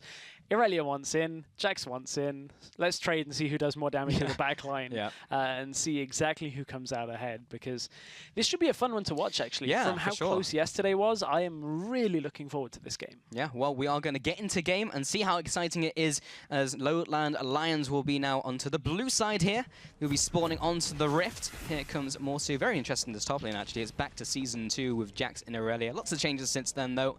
And we'll see how they interact on the battlefield. As you can see, Reason Gaming up on the red-hand side this time around. And what can they do? What will be the early game players? Because we've already had a lane swap today from Origin. Will Reason Gaming try to do something similar? They have the Corki, they have the Morgana. Sometimes we do see the Corki go for those lane swaps away from the difficult lane that could be the Graves and the Braum. Great Englando. Well, I mean, there's one thing that both of these top laners kind of struggle with, and that's sitting in a 1v2. Both of them are melee, so you have to kind of sit in range to get the experience. But, you know, they can go around with the jungler if they were looking to set it up, and Reason Gaming perhaps are looking to put Aurelia down in that 1v2 in the bottom lane, but no real deep vision. This is pretty much just a blind swap from both of these teams, so they feel like they can put Morsu so far behind that Reason Gaming can, you know, take this game from it. Yeah, we'll see if Coupon maybe even tried to show his face to Kyrie. I saw he went through there to maybe just be like, hey, I'm top lane, we're not going for a lane swap, but he actually goes back into his jungle there. So Kyrie, will just be sitting in the jungle. Yeah, as you mentioned, no one going for this early aggression. We'd actually see more wards coming out from Reason Gaming just down the line and river, keeping those jungle entrances, and pretty much the same from Lowland Lions, except on the bottom side, there comes the ward from Kyrie. And Libic will be sitting in this bush here, maybe trying to set up the wave as well by sitting in that bush, and that means Celever can help out with Kuban.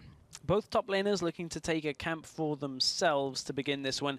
And you can see that Libic is there to set up a freeze, so they're not going to wait and hide and wait for somebody to come into the lane. So we'll see whether Reason can actually get this freeze off and punish Morsu, because Celever... Is Celever taking experience on this? No, he's actually just out of range to get any experience for the little ones. So they're giving it all over to Kuban for now, who is going to drop fairly low here, but... It's a good start for Kuban. How is Morsu doing? Because he's soloing down Raptors at the same time. Oh, he's got him. He is now at level 2. And what does he choose to do from here? Does he follow through with Kyrie? Does he go to top lane? He's got a couple options available to him. And it's really important with this early game on who gets ahead. Irelia, Kuban does try to go for that. Just standard play, goes into the bot lane, and we'll be going for the 1 versus 2. But the top lane's being set up. We know that for certain. Has the bot lane been set up? Yeah, it sort of. Looks, yeah, it's one of the problems they've got here is Kuban has managed to get himself into the lane. I actually think this is going to start perhaps. Yeah, I think it's going to push. Push in towards Kuban ever so slightly by about a minion or two. This hasn't really lined up right for Lowland Lions. So they're going to have to aggress onto Kuban. Well, they'll get the concussive blows there. The stun and the extra damage pushes them back to turret, but with that minion wave coming in eventually at some point in the near future, then hopefully Kuban can get some of that CS back. Maybe Kyrie will head into the bot side and maybe try and zone them away from that. One thing, though, that has worked out for Reason is Kuban got a ward when he went back, so they're going to spot Nidalee coming in for this gank path, and between Zayu being buried and having that tremor sense, and Kuban's ward, they know exactly what is coming here. Lowland Lions have no idea that Zayu is already in this bush. They could go on Kyrie here and maybe get an early kill. Kyrie senses that something's up, though, because Kuban went disappearing. Oh, hello. Jump over the wall. We'll get the pounce away from danger. And Spear comes through, doesn't tag either of them, so they're going to be pretty healthy to defend this turret. And what it did mean was Kuban was not able to CS under turret, but he did manage to get a lot of that experience. So they block the 3 versus 1 play, and Kuban will be fairly healthy in the bot lane. Jax is getting zoned away, so he's actually on his way to the mid lane here, because Take Fun is fairly far up in the lane. A leap strike into counter strike could be enough here to burn a flash. There's a counter strike, and Take Fun still has his flash. Takes so much damage from those flash twin from flag. both. The flash from both of them. Kotsku goes underneath the turret, takes 2 tower shots. Kuban finds Kyrie in the bottom jungle here. He'll be backing away. Doesn't have any way to close the gap again. Managed to juke out of the way of the javelin toss, so he'll not be hunted down. Zayu as well, just zoning away the Prey Seekers, playing dodgeball here. And the minion wave has been reset by Lowland Lions in the bot lane, so they should be able to keep Kuban away from it. Currently 7 CS to 4 in the top lane totals. Libic needs to go back to top lane as soon as possible, because this is in a great position here for Corki to look to set up a freeze here and zone Jax away, but he is going to need Libic, because this one-on-one isn't too difficult. The Morsu can't sit in it. So as soon as Libic gets back up there, they can zone the Jax, who is just level 3. That's slightly unfortunate that they let him get that, because look, Morsu content with no Morgana to sit here, but he's only got a matter of time, because Morgana is in the river. Flash forced already. Dark Binding could really lock him down. Libic has the flash as well. He also has exhaust, but the minion wave will cut him off, so they can't get the kill there. Morsu did preemptively flash, but it's enough to get him away from danger. Kyrie dropping low in the jungle will be flashing at red, but I believe he's just taking on the Merc Wolves, and apparently he has come out ahead. Good job, Kyrie. Oh man, that's so unfortunate for Libic. He kind of moved around their own jungle a little bit and didn't go straight back to lane. If he had, that could have been very detrimental to Lowland Lions. The fact of the matter is, Morsu got himself a little bit of experience and got himself some farm here. Yes, Kuban is still ahead, but they need to shut Morsu out of this game. They cannot let him get into it. Yeah, there's still a long way to go. He's got the double Doran's blade, so he might be looking to even roam again into the mid lane. But obviously, late game Jax is always something we have to think of. Now, also taking a look at the rest of the item build, Kyrie has gone for the tier here, so presumably he'll go for the Archangel build that some Nidalees have been opting for. But this is quite a greedy build, actually, when you look at it. Yes, it's going to stack the tier up faster, but he hasn't opted for a jungle item, so he's not going to get any of the benefits, like the increased clear time there, increased helping ganks from the Chilling Smite, no extra damage from skirmishes, so he's banking on the fact that he's not going to need any of it. And we know that Nidalee is a very good jungler when when it comes to clear and sustain, her ganks you need to hit the spear. So this is just a bit of a gamble that Kyrie's trying to get himself into the game earlier. By reducing that power dip in the mid game, he's going to have a lot more mana earlier on. Just depends whether Reason Gaming can exploit Kyrie's little bit less sustain through the jungle. So after all of the shenanigans in the earlier game, we take a look at the CS, and Kozuki is basically even in the mid lane despite the over-aggression we saw. Well, not over-aggression, but lots of aggression in the mid lane, I should say. Visibility in the bot lane also basically equal with Celever, as we just saw the minion wave go in. So overall, we have very similar totals. It's really just the Kubon and Morsu differential of the 26 CS to 12. That is the main factor in this game. And, well, we have spoken about the top lane. There was a lot of focus yesterday on bans, a lot of focus today as well in Champion Select. But, however, Zayu has been called out in the jungle here. Kyra will be keeping up the chase. How to land that spear. Great side step by Zayu. Hybrid not able to get in range with the Winter's Bite. And they'll head back. And if Kyrie... I'm going to say it. If Kyrie had Chilling Smite, they probably would have got the flash there from Zayu. So Kyrie just has to make this tier pay off. The fact that he's giving up this pressure early has to result in something in the mid game earlier, and we've got to watch for that as this game goes through, because that should have been more punishment onto Zayu there than it actually ended up being. Well, he said it before the game, and it looks like it's ringing true in this one, as Kozuki has gone for his tier, so they are just trying to opt towards a later game for Lowland Lions, with the Jax trying to scale up. He is behind in the early game. Mid lane trying to stack up the tier, as is Kyrie. So can they drag it out? That's the question. So far the game is dead even, so that is signs of, yes, they can. There's been a lot of pressure up onto Morsu in that top lane as well when you look at it. He is still behind on CS. He's getting experience, though not quite level 6, even though Kubon is. And Kubon's actually shoving quite hard here down into this bottom lane. You saw him clearing the wave out with his Q and then his ultimate fairly early on, which is a little bit risky. But they've got decent wards. They've got a pink ward up in River. They've got a ward lower down as well. So they know that Kyrie has been pushed back into his own jungle. So they know there's no jungle pressure. And it allows Kubon to play a little bit more greedy in that bottom lane. Yeah, we haven't spoken a whole lot about the mid lane because everything's been happening in the side lanes. But take Fun, of course, on this pick here that he's maybe not as comfortable with as his assassins, but he's holding his own against Kozuki. As I say that, he's taking a bunch of damage from those twin fangs and has been bullied around for the last couple of minutes. Is sitting around 10 CS behind. Kozuki's trying to pressure out Take Fun's ult here. He's not actually looking to go aggressive. The moment he will go aggressive is if he can get a good ult onto Take Fun before he can cast his ultimate and then burst him down. It's kind of risky though, because the duration of the stun isn't that long enough. So if Kozuki can get the ult out of Take Fun without using his ult, it's a free kill in the lane earlier in a minute or so down the line.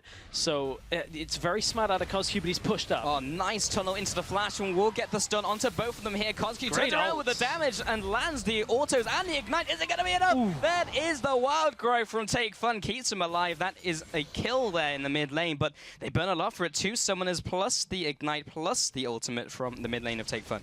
It was a really nice ult out of Kozuki to hold both of them. However, you can see the importance of the Lulu ultimate in response to the Cassiopeia damage. Rek'Sai ult is going to bring him into the topside jungle. This could, start a fight up here, but let's take stock. Lowland Lions taking themselves the bottom turret. They finally got that time to force Kubon out of the lane, but you saw the vote.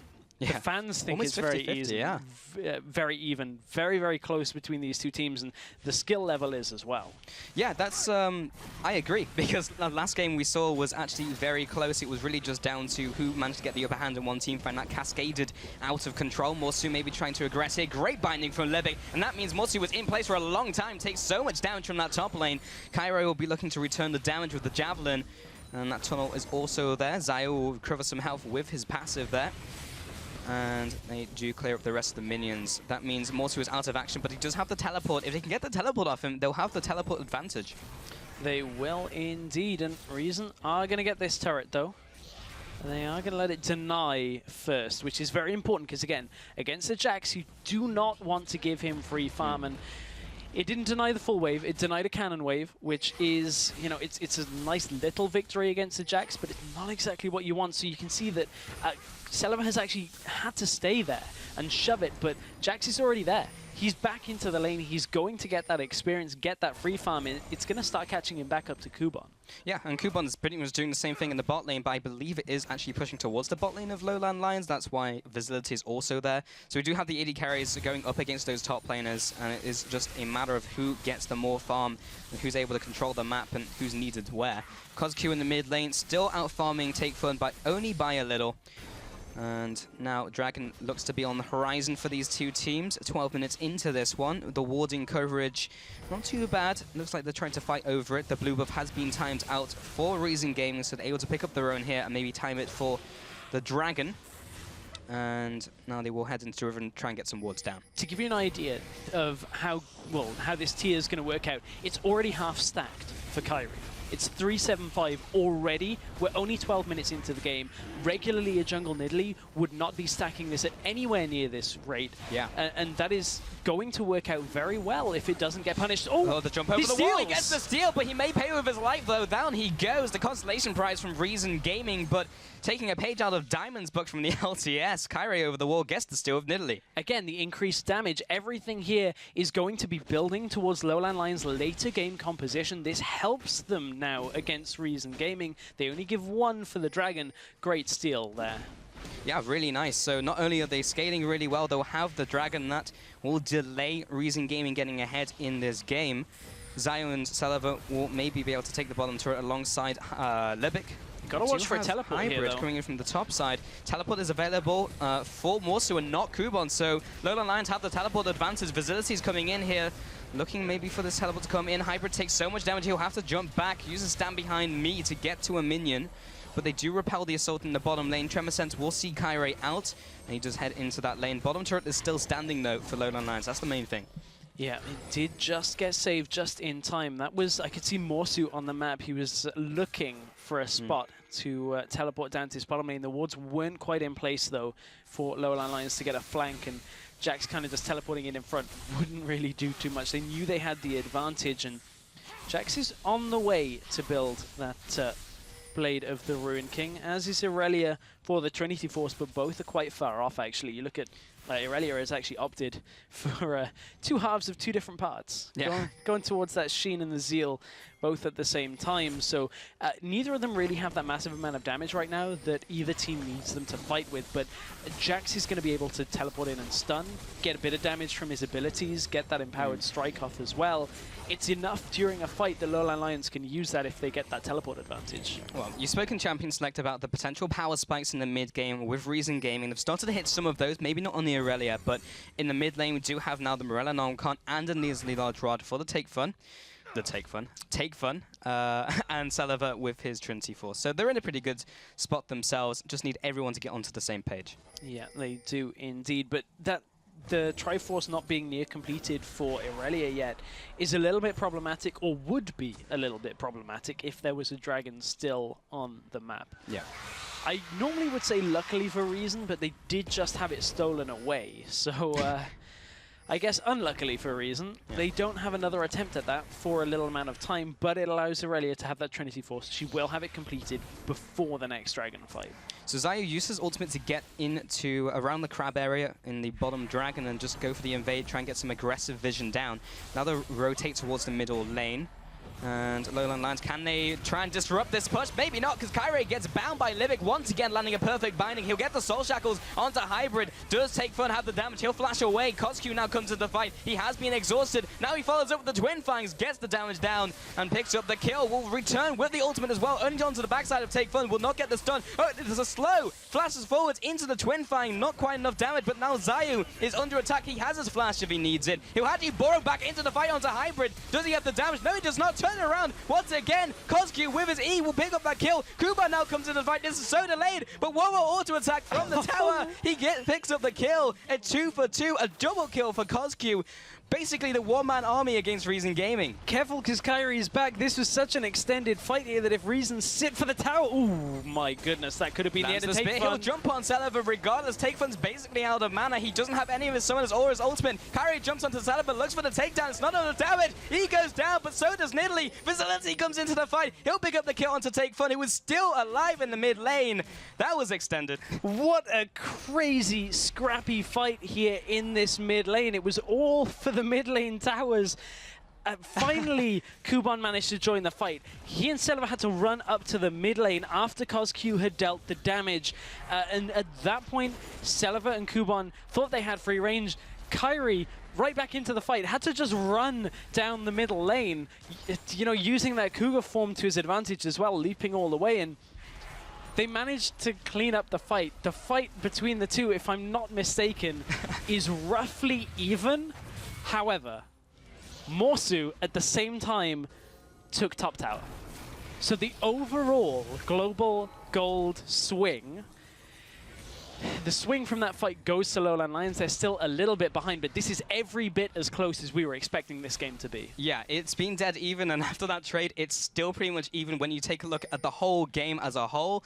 Yeah, as you mentioned, slightly behind, but 200 gold is pretty much nothing at this stage. Both of the turrets, they have 2 turrets aside with 1 dragon, yeah. So Lowland Lions, if not even, maybe even a little ahead as a later of the... Yes, because as the game goes on, the percent extra AD and AP is going to be even better for Lowland Lions. And I'm still watching this counter ticking up here on the Tier of the Goddess on Kyrie for Nidalee. It's at 645 right now out of 750. This is going to be very quick, even from mid lane standard.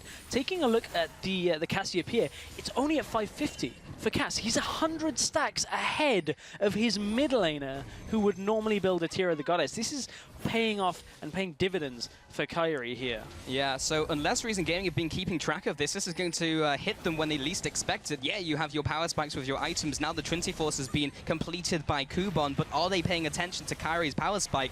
We will maybe get the Seraph's Embrace before they realize it. One thing that it has meant is Kyrie has died a few times. He hasn't been going the Rod of Ages for the extra tankiness. He hasn't got any other items that is allowing him to survive. So is Kyrie giving away too many kills now so that it's not a useful item later when they get there? Because this late game comp out of Lowland Lions is going to be very difficult to shut down. Well, Dragon is now on the agenda for the two teams. Crab has been slain by Reason Gaming, so they'll have a slight control over the area. Lots of wards from both teams. Winter's Bite and Javelins will keep them at range using the area denial of their composition. Now they look to try and siege in the mid lane. But this is the time for Reason to fight. Double Trinity Force has been completed. BF Sword onto Celeber as well. If there was ever a time for Reason's comp to be at its prime, it's within this next 2 to 3 minutes for a team fight. It's about trying to get into a team fight, though, because they don't have real solid initiation unless they have a Zayu burrowing into a Flash, and he doesn't have Flash at the moment. And Take Fun, he has his ultimate, but all the conditions aren't quite right for them. So, yeah, in a couple of minutes, but they have actually been taking the Dragon. The Reason Gaming kind of just caught Lowland Lions off guard as they're trying to push the middle lane, and they might just get the engage on the back of that as well. Visibility has been caught off to the side. Good ultimate by CosQ. However, only lands onto Kuban as his back is turned. Hybrid will go down. Takefun is still keeping up the chase. Lots of damage from the Glitter Lance, but does also have the knock. It was the Ignite, in fact. It wasn't the Grievous Wounds, maybe even both, but they get the 1 kill and the Dragon, so they even the Dragons and kind of just outplayed Lowland Lions when they're trying to push the mid lane. Yeah, and they knew between Celeber and his damage and Rek'Sai even can solo Dragon. It's fairly slow, but with a Corki that had Triforce and a BF Sword at that point, that Dragon is going to die fairly quickly this early on, and Reason knew they could just run defense around it. But man, this game is going at 1,000,000 miles an hour. And it's going to be another turret for Reason Gaming here, as they're looking to push it down. Well, should be. I want to say this is... Yeah, they get it. Okay, so I want to say this is an advantage for Reason Gaming, but no doubt Lowland Lions will respond if they manage to get a pick. Zayu was actually in their jungle, so might have been a chance for them to catch him out, but he was able to run away with their Raptors.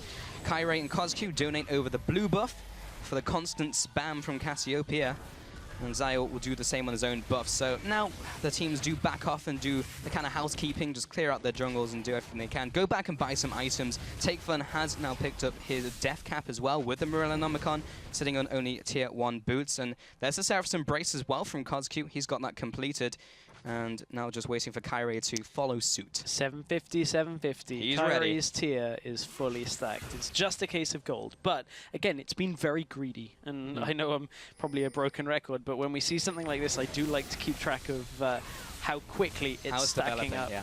Because, ooh, man, that is the Case danger. in point. Exactly, because Kyrie has no way to survive through damage until that Seraphs is completed and he can build further items. He's at level 10 as well, so, you know, it doesn't even have a lot of that base resistance and health just to survive through it. So Kyrie is in a little bit of a tricky spot.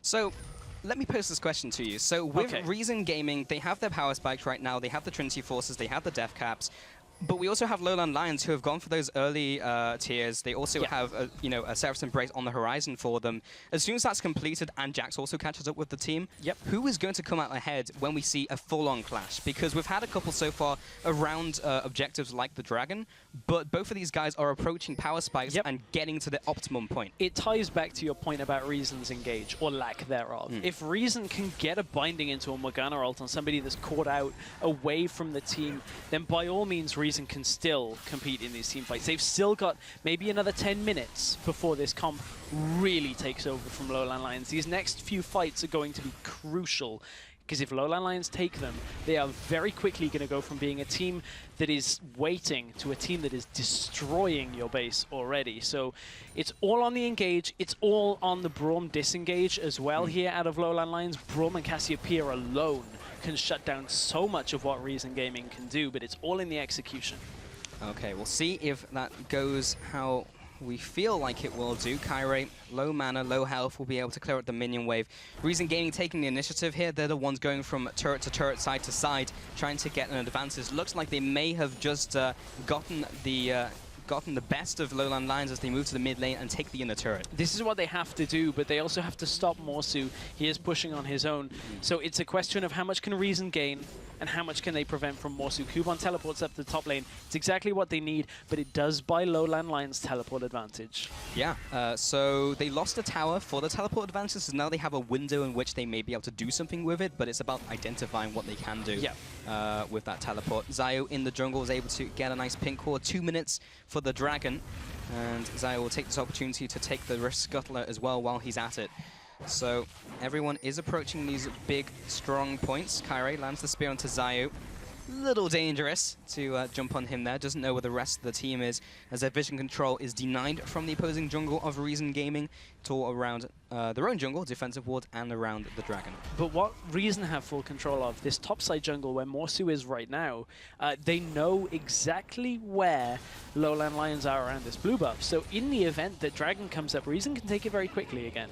And honestly, that first Dragon steal out by Kyrie from Lowland Lions is going to hurt Reason a lot more than you'd expect it to. Because if Reason get the next Dragon and go up to 2-1, they should have been 3-1, and their comp would still be fairly relevant when it comes to that time of 5th Dragon around that 36-minute mark. But in this game, they now have to drag it another 6 minutes. You're looking at 42, 45 minutes.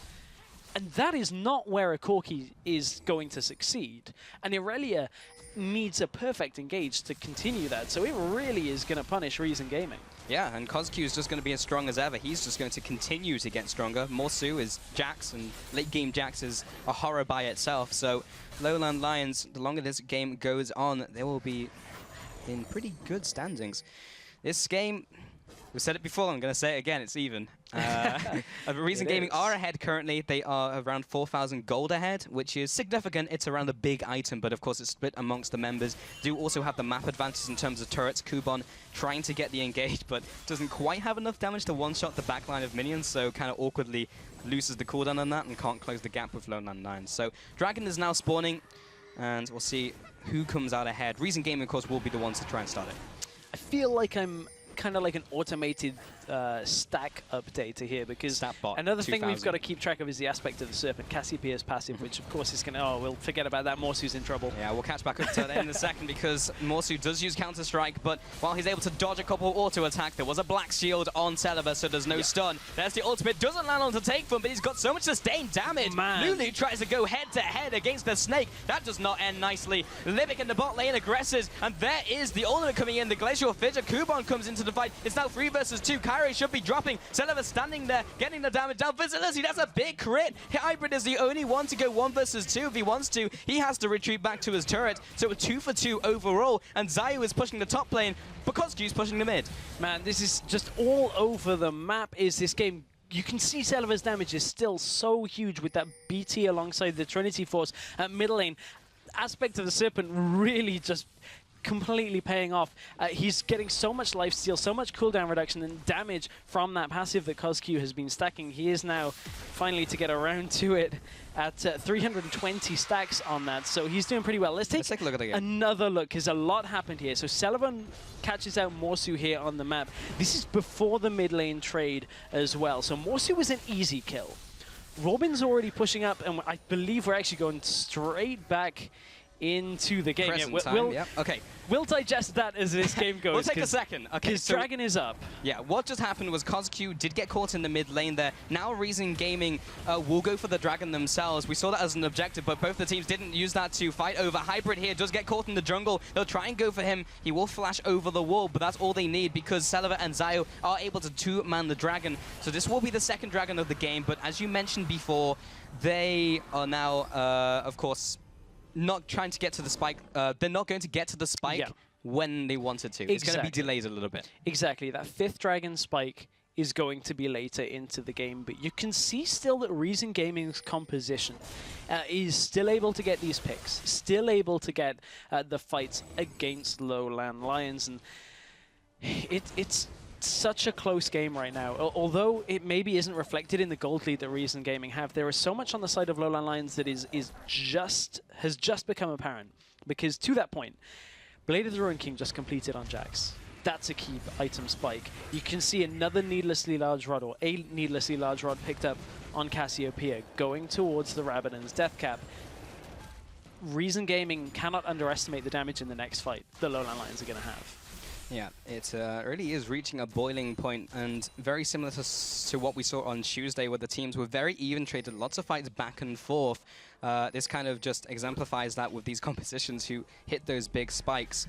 And Reason Gaming, can they maintain the current advantage? Because it's an advantage, and they are ahead, but it is slight when you look at the overall scheme of things.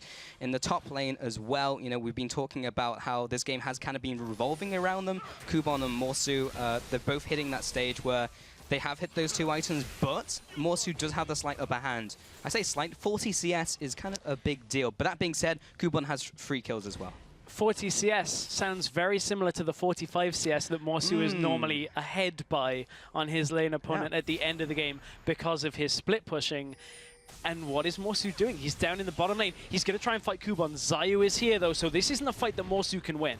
It isn't. He tries to use the counter-strike. It is dodged out of the way by Kuban and Zayu. Now trying to wait for those cooldowns. 5 seconds left on that counter-strike. Has 1 more second left on his leap strike to try and get away from this. We do have Take Fun in the mid lane. Will he be blocked off by CosQ, though? The answer is no. Whimsy is able to get him away, but is just trying to chase them down. Maybe CosQ is able to pick up a kill here as Take Fun is taking so much damage. Kyrie comes in from the side, lands the Javelin. There's the takedown as well. Bot lane, eventually Morsu was taken out, but it was a long, long chase. And now we do have Zayu separated from the back, and so is Kuban. Kuban is just playing distraction here. Look at the top side. Look at the top lane as well. Morgana and Corki pushing up to an inhibitor tower. This would be a fatal blow. Graves has to ult to try and save it. He doesn't have the damage to completely save this, especially with Kuban. He teleports over. They get an inhib tower as well. They're going to get an inhib. He defends the last minion using his teleport, and they are able to take the turret. Down goes the inhibitor as well. Such a good play by Reason Gaming.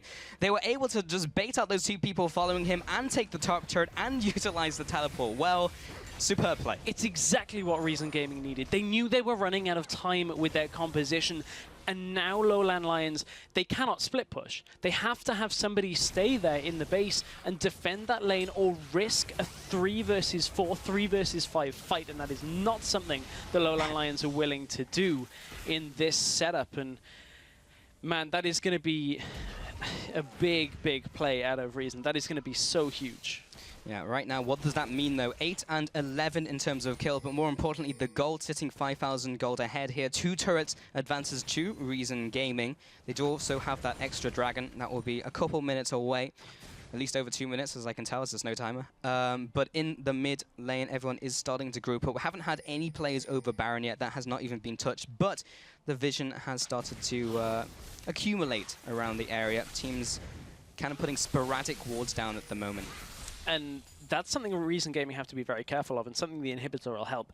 Inhib being down in the top lane gives Reason a lot more control over this Baron area. Teleport comes in. This is what they have to be very careful of. Cassiopeia and Jax can do Baron incredibly quickly. Rek'Sai ult comes in. Can they steal? Will he get the steal? No, he will not. Kyrie manages to get it. Zai will have the flash over the wall. Who will chase? It will be Morsu. He gets him with the lamp to the face. Celiver as well to come into the fight, but he gets hit up by the ultimate from Braum. Kozku returns with the damage, and he finds an angry Morsu to get him for the double kill. Kubon now sitting in the bush. He'll be the one-man army, but he just had Take from behind him, giving him the extra damage. But they also find him as well. My they goodness. get the Baron. They get the 5 kills for 0. Triple kill for Morsu. Lowland Lions flip this game on its head. This is exactly what Lowland Lions have been waiting for 30 minutes into the game. Everything built to that moment. The early tier on Kyrie to get them to the late game earlier. The Dragon Steal that delays Reason Gaming's push, and this composition that is exceptionally fast at taking down a Baron.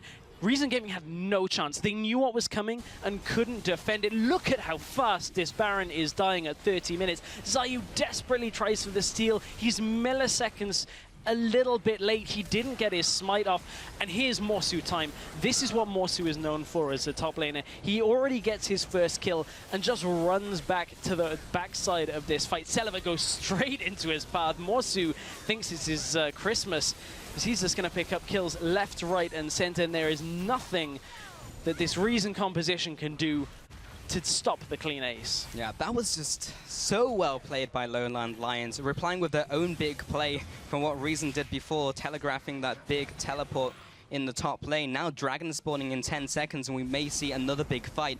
Important to note in that last fight, Reason Gaming kind of came in dribs and drabs. Yeah. They didn't come in a 5-on-5 fight, and that's where they've been winning historically and just playing the map. We'll see what happens here. There's a small amount of time that Morsu can't come down. He's no teleport available. This Dragon should go to Reason Gaming, which will be their 3rd, save for a 2nd steal in the game. They have to speed this up. They cannot take this amount of time on Dragon. Morsu is already in the river. They'll get the Dragon, but they're going to lose so much for this if Kozku can engage. Okay, they managed to get it, but Kozku comes in from the side. He gets evaporated, though. Celiver takes him down, but Zayu will drop. So will Libic as well. They've invested so much on the Cassiopeia, they don't have anything to defend their back line. Takefun again is left alone with one more member, but so many people are low from Lowland Lions. This is almost cleanup time for Celiver. Can he go big, or will he go home? Morsu comes in, he picks up the kill. Cairo of the hill on himself. A 3-for-4, very messy fight, but Reason Gaming get the Dragon as well. The 3rd one of the game. Cairo is chasing down Takefun. This could be risky though. Okay, he puts the heal on himself. He should be good to take this one, but it's going to just be how long can Takefun delay him.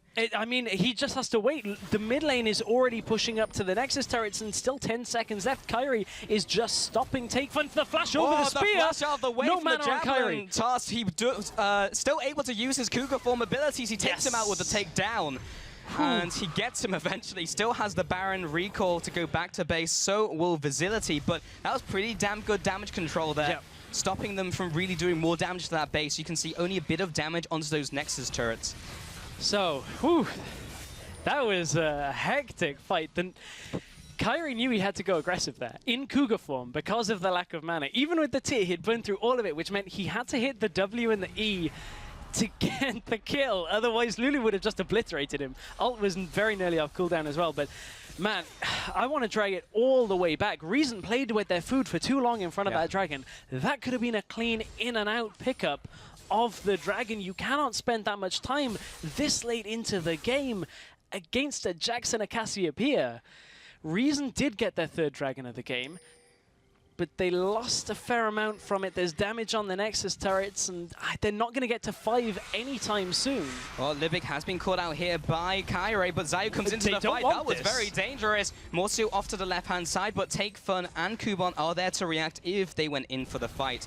And now they'll be able to take their own blue buff. But taking a look at that last Dragon fight as well, Reason Gaming kind of did what they did with the last couple of Dragons, which is have one hand taking the Dragon and use the rest of the team to zone away. But when Lowland Lions are right on top of you, you can't afford to do that.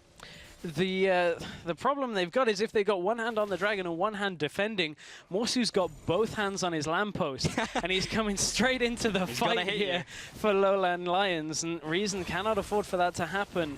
Again, mid lane is pushing in towards him. That top lane inhibitor respawned a while back for Lowland Lions, so they're not under any kind of danger from that. Baron buff has expired, so their push is a little bit weaker than it should be. However, they still have Nidalee with a lot of poke damage. Rabadon's death cap has been completed, so going full aggression. No defensive stats really available to talk about. And Lowland Lions are playing a little bit risky, but the spears are starting to land. Well, Zayu, as their main form of engage, is sitting off to the left-hand flank. He does have the flash as well for the burrow flash play. Try and get that unburrow onto a squishy target like Cosq, like Facility. We'll see how that works out for them.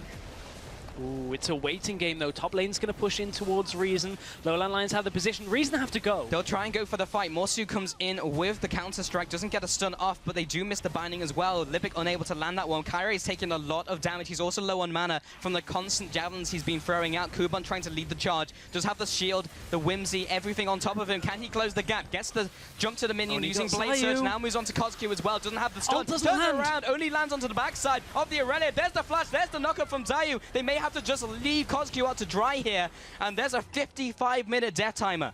55 minutes, man, this game's going to be well over, Pulse. We're 37 minutes into the game, 55-second death timer on Cosq. This game is absolutely crazy. Reason Gaming knew that they had to just force Lowland Lions back. The kiting on Lowland Lions was not good enough with their ultimates. They missed. Jax has just teleported into the base to get himself an inhibitor. Kuban is here. Kuban cannot do enough here to stop this inhib going down. I feel like Morsu will win a head-on trade against him, but this is 4 versus 5. Who's going to come out ahead here? Libic takes so much damage. The chair does not land from Hybrid. Celever as well has the black shield on top of him. Tries to land the spear. Minion waves in the way. Kyrie takes so much damage from the Phosphorus bomb. Take Fun will also keep up the chase. Meanwhile, the Morsu and Kuban fight still happening. Reason have to back. They have to get away from this because 7 seconds until Cassiopeia is available. That is Take Fun incredibly low here. And Reason are playing with fire because Morsu can cut them off. Great binding is going to prevent Kyrie so close, but if Morsu comes through the bottom side jungle on red side of the map, he can cut all of Reason off and nobody can fight him this late into the game if Lowland Lions still push. However, Baron is coming up. It's a much more worthwhile prize for Lowland Lions right now. Yep. They know they can do it quickly. They should get the top inner turret from it as well. Kuban knows what's up. He has to go in to defend. Yeah, Zayu as well. Okay, he's going to be using his ultimate, so this is 2 men. Can they do enough? It's dropping so incredible. Can he get the steal? No, he will not. 2 times in a row, and he will also die. He already used the flash on the last engage. There's another Baron for Lowland Lions. Not as disastrous as it was last time, though. They only lose 1 men before it, not 5. So they gain another advantage. This game again has swung. This is every bit as close in objective trading as yesterday's game was. Back and forth. It's quite a sloppy game at the same time. It's not controlled and composed. This is just balls to the walls. Get the objectives and fight. Yeah, I agree. There's been lots of mistakes, but props to the teams. They capitalize on every mistake that the opponent makes, and that has been what has been creating all these amazing back and forth swings. Morsu, let's take a moment to kind of collect ourselves, because it's the calm before the storm, I feel, Stress. If there hasn't been a storm already, we're in for a hurricane. Yeah, that feels like it's the climax is coming for sure. Morsu is still ahead of his lane opponent. There's the 50 CS you were talking about now, ahead of Kuban. We saw, in fact, in the trade in mid lane that Morsu is ahead of Kuban in a one-on-one trade. Everyone is sitting in the top lane. No, this is not good for Reason. There's nobody there to defend against this push. They get a 4th dragon, but can they get back to defend? Morsu actually no teleport available. They lose 1 turret.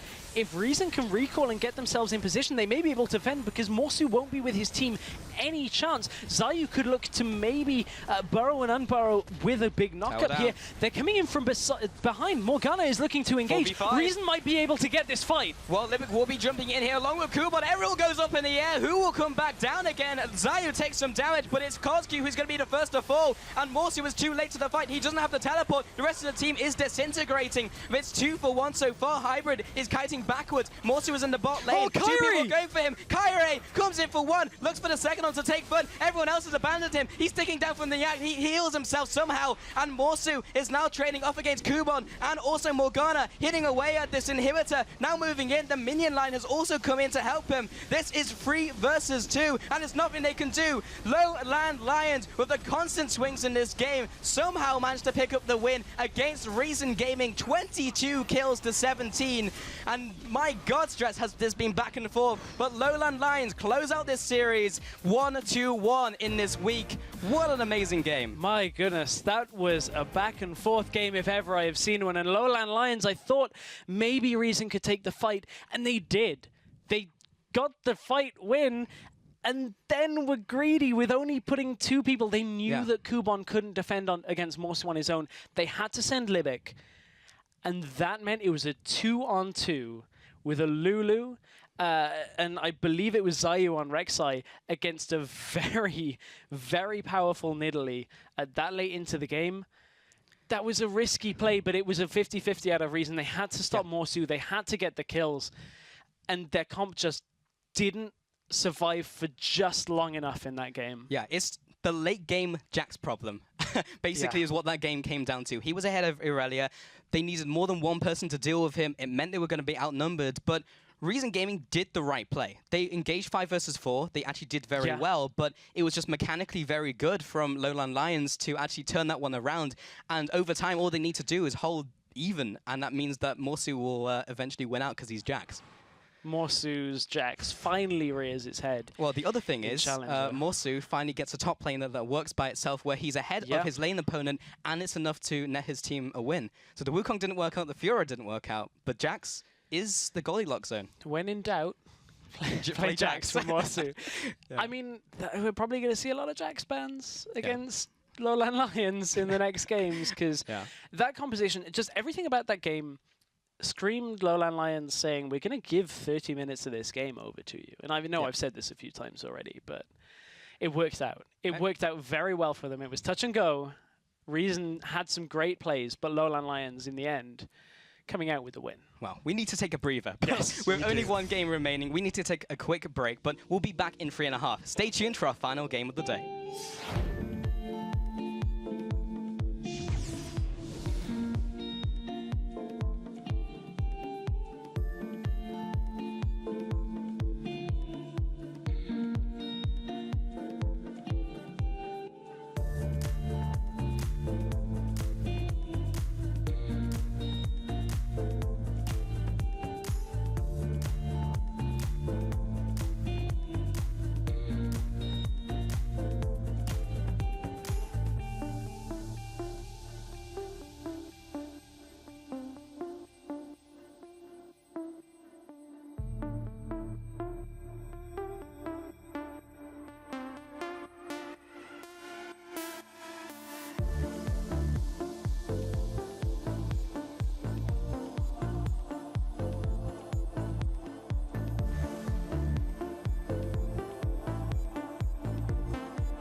Welcome back to the European Challenger Series. Gamers 2 and Team Dignitas are here to duke it out on Summoner's Rift for our final game of Week 4.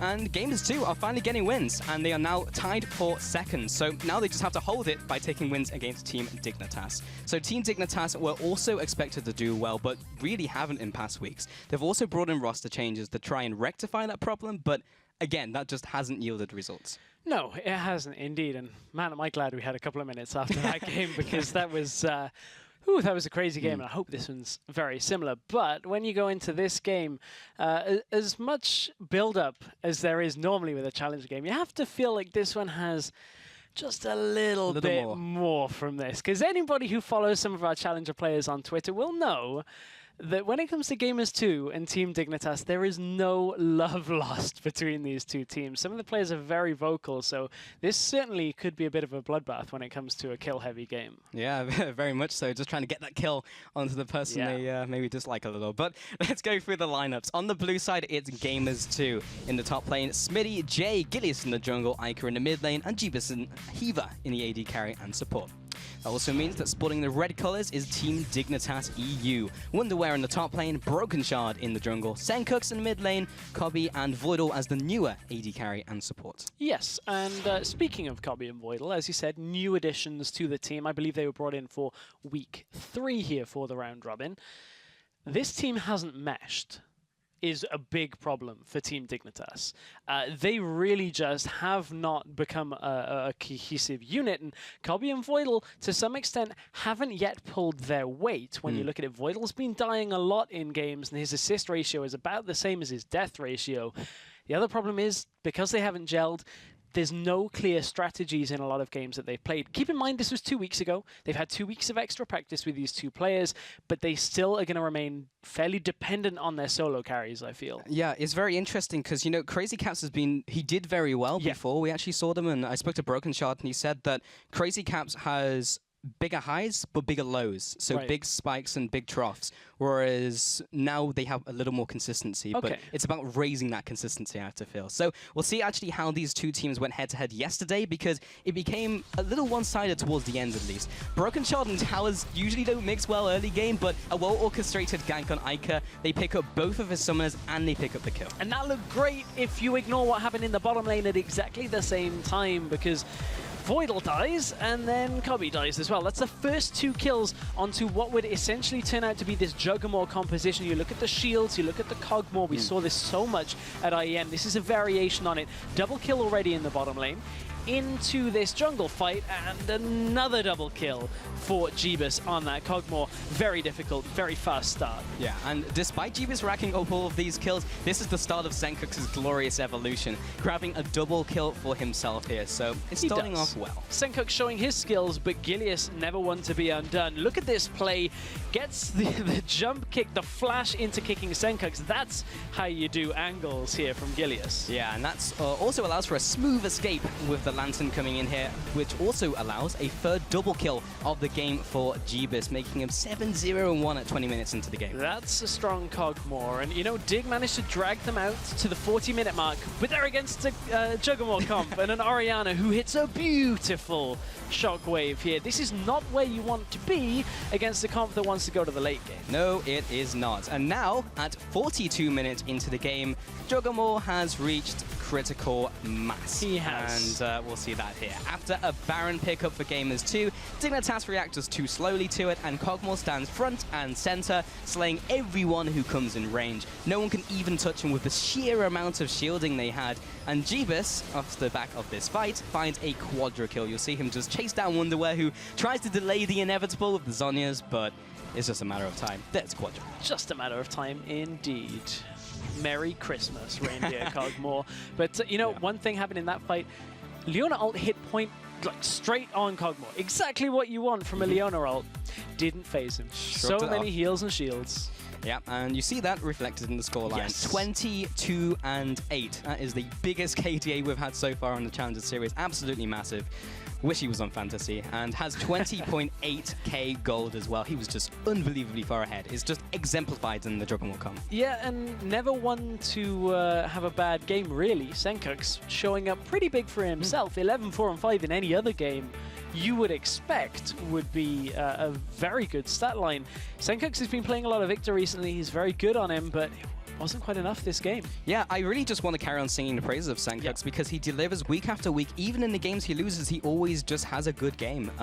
We'll see if it's enough because we've hopped on about Dignitas and their playstyle, but the support of Voidal as well. You take a look at the bottom lane. He did not have a good game.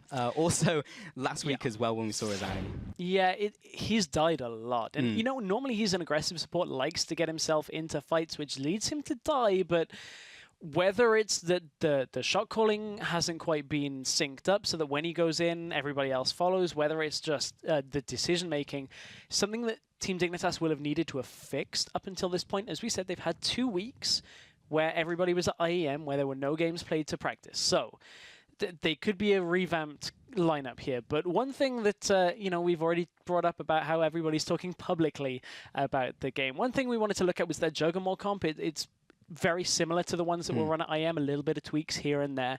Smitty J was quite vocal yesterday, a little bit normal from his playstyle. He said, I had a good game pressing W, E, and R. Of course, he was Lulu, just focusing it on that Cogmore.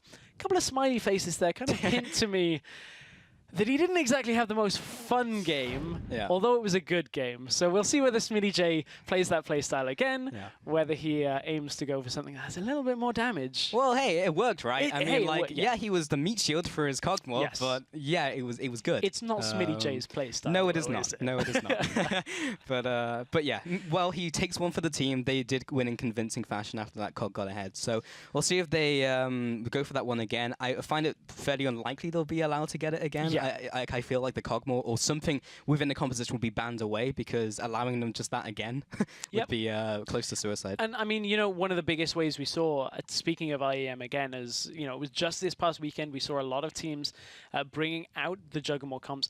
The easiest way that Team Dignitas would have to shut that down, just ban the Lulu. Yeah. That is such a big way of just completely neutralizing that composition.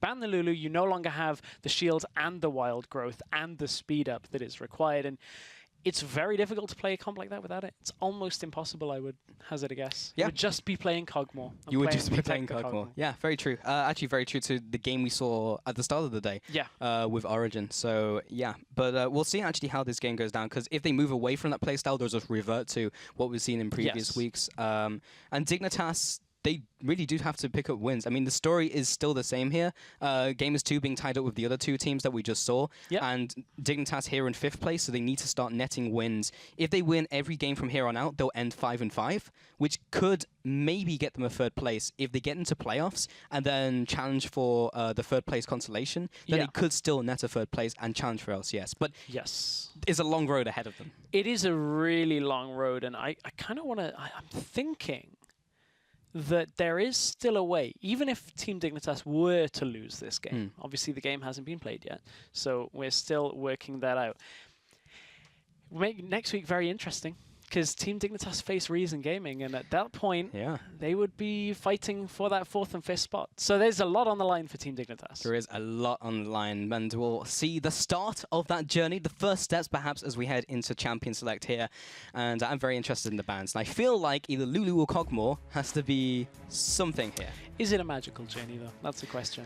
Well, we won't see Bard because we're on 5.4. But we may see him in the near future. Maybe. He's not this week. Not this week. Soon TM. Soon TM indeed. But we are into the picks and bans. So when you look at things, Team Dignitas have put a lot of focus on the same bans time and time again. So when I look at the Team Dignitas roster, yesterday they banned out Morgana, Ezreal, Nidalee. This is immediately a change to what they did yesterday in response to yesterday's game. We talked about it. Ban the Lulu. No longer can you do that Juggernaut composition. It's out of there. Okay, so that was pretty much planned out. LeBlanc and Zed were actually the first 2 bans from Gamers 2 yesterday. Yes, so they were. They'll do the exact same thing. So they weren't really phased by what Dignitas had to offer yesterday. It'll be if it's the same as yesterday, Rek'Sai here. The Nidalee has come out here from Team Dignitas. That is, unless they wanted to first pick Rek'Sai, but That's not something Gamers 2 have done too much. Yeah, but with that with that Lulu pick, coming out, that will mean that it allows them maybe a Morgana, maybe even allows them an Ezreal, so they have multiple compositions, multiple options available to them. Here's the Victor ban out against Senkux. He had an amazing game yesterday. That's really smart, and also now forces Team Dignitas to ban a second jungler. They have to ban Rek'Sai. Yep. Otherwise, it's an easy first pick for Gamers 2. So what's available yesterday? Walks open. They've pretty much been banning. The Ezreal was the missing one.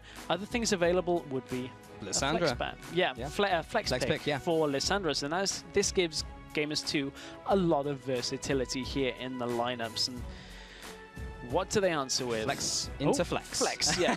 Everybody. There's the Morgana, there's the Corki as well, a safe AD carry to be picking up very early into the draft. Not revealing a whole lot so far, neither is Gamers 2. Now they'll start fleshing out their picks and bans and maybe just show a little more to Team Dignitas so they can have some time to react. Yeah, indeed. And I kind of want to go back to the Victor ban.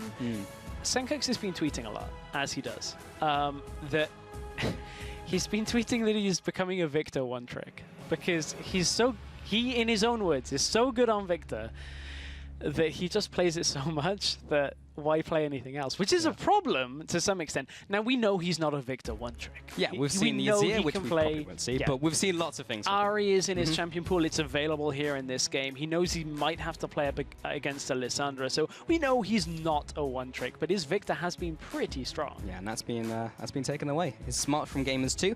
They will be picking themselves the Lee Sin themselves for the jungle, for Gilius coming in here. Actually seen some very good performances from Gilius in recent weeks compared to how he started off, and also the Annie as well, so most likely going to go to Hiva in the bottom lane. Most likely, yes. That would normally be the case at this point. So, Gamers 2 have themselves a fair amount of engage, or aggression at least. You look at the Flash Lissandra ults, Flash Annie ults as well. Lee Sin, we saw Gilius using the angles to his advantage in the highlight clip. So, there's a lot of ways to get to the backline here for Gamers 2.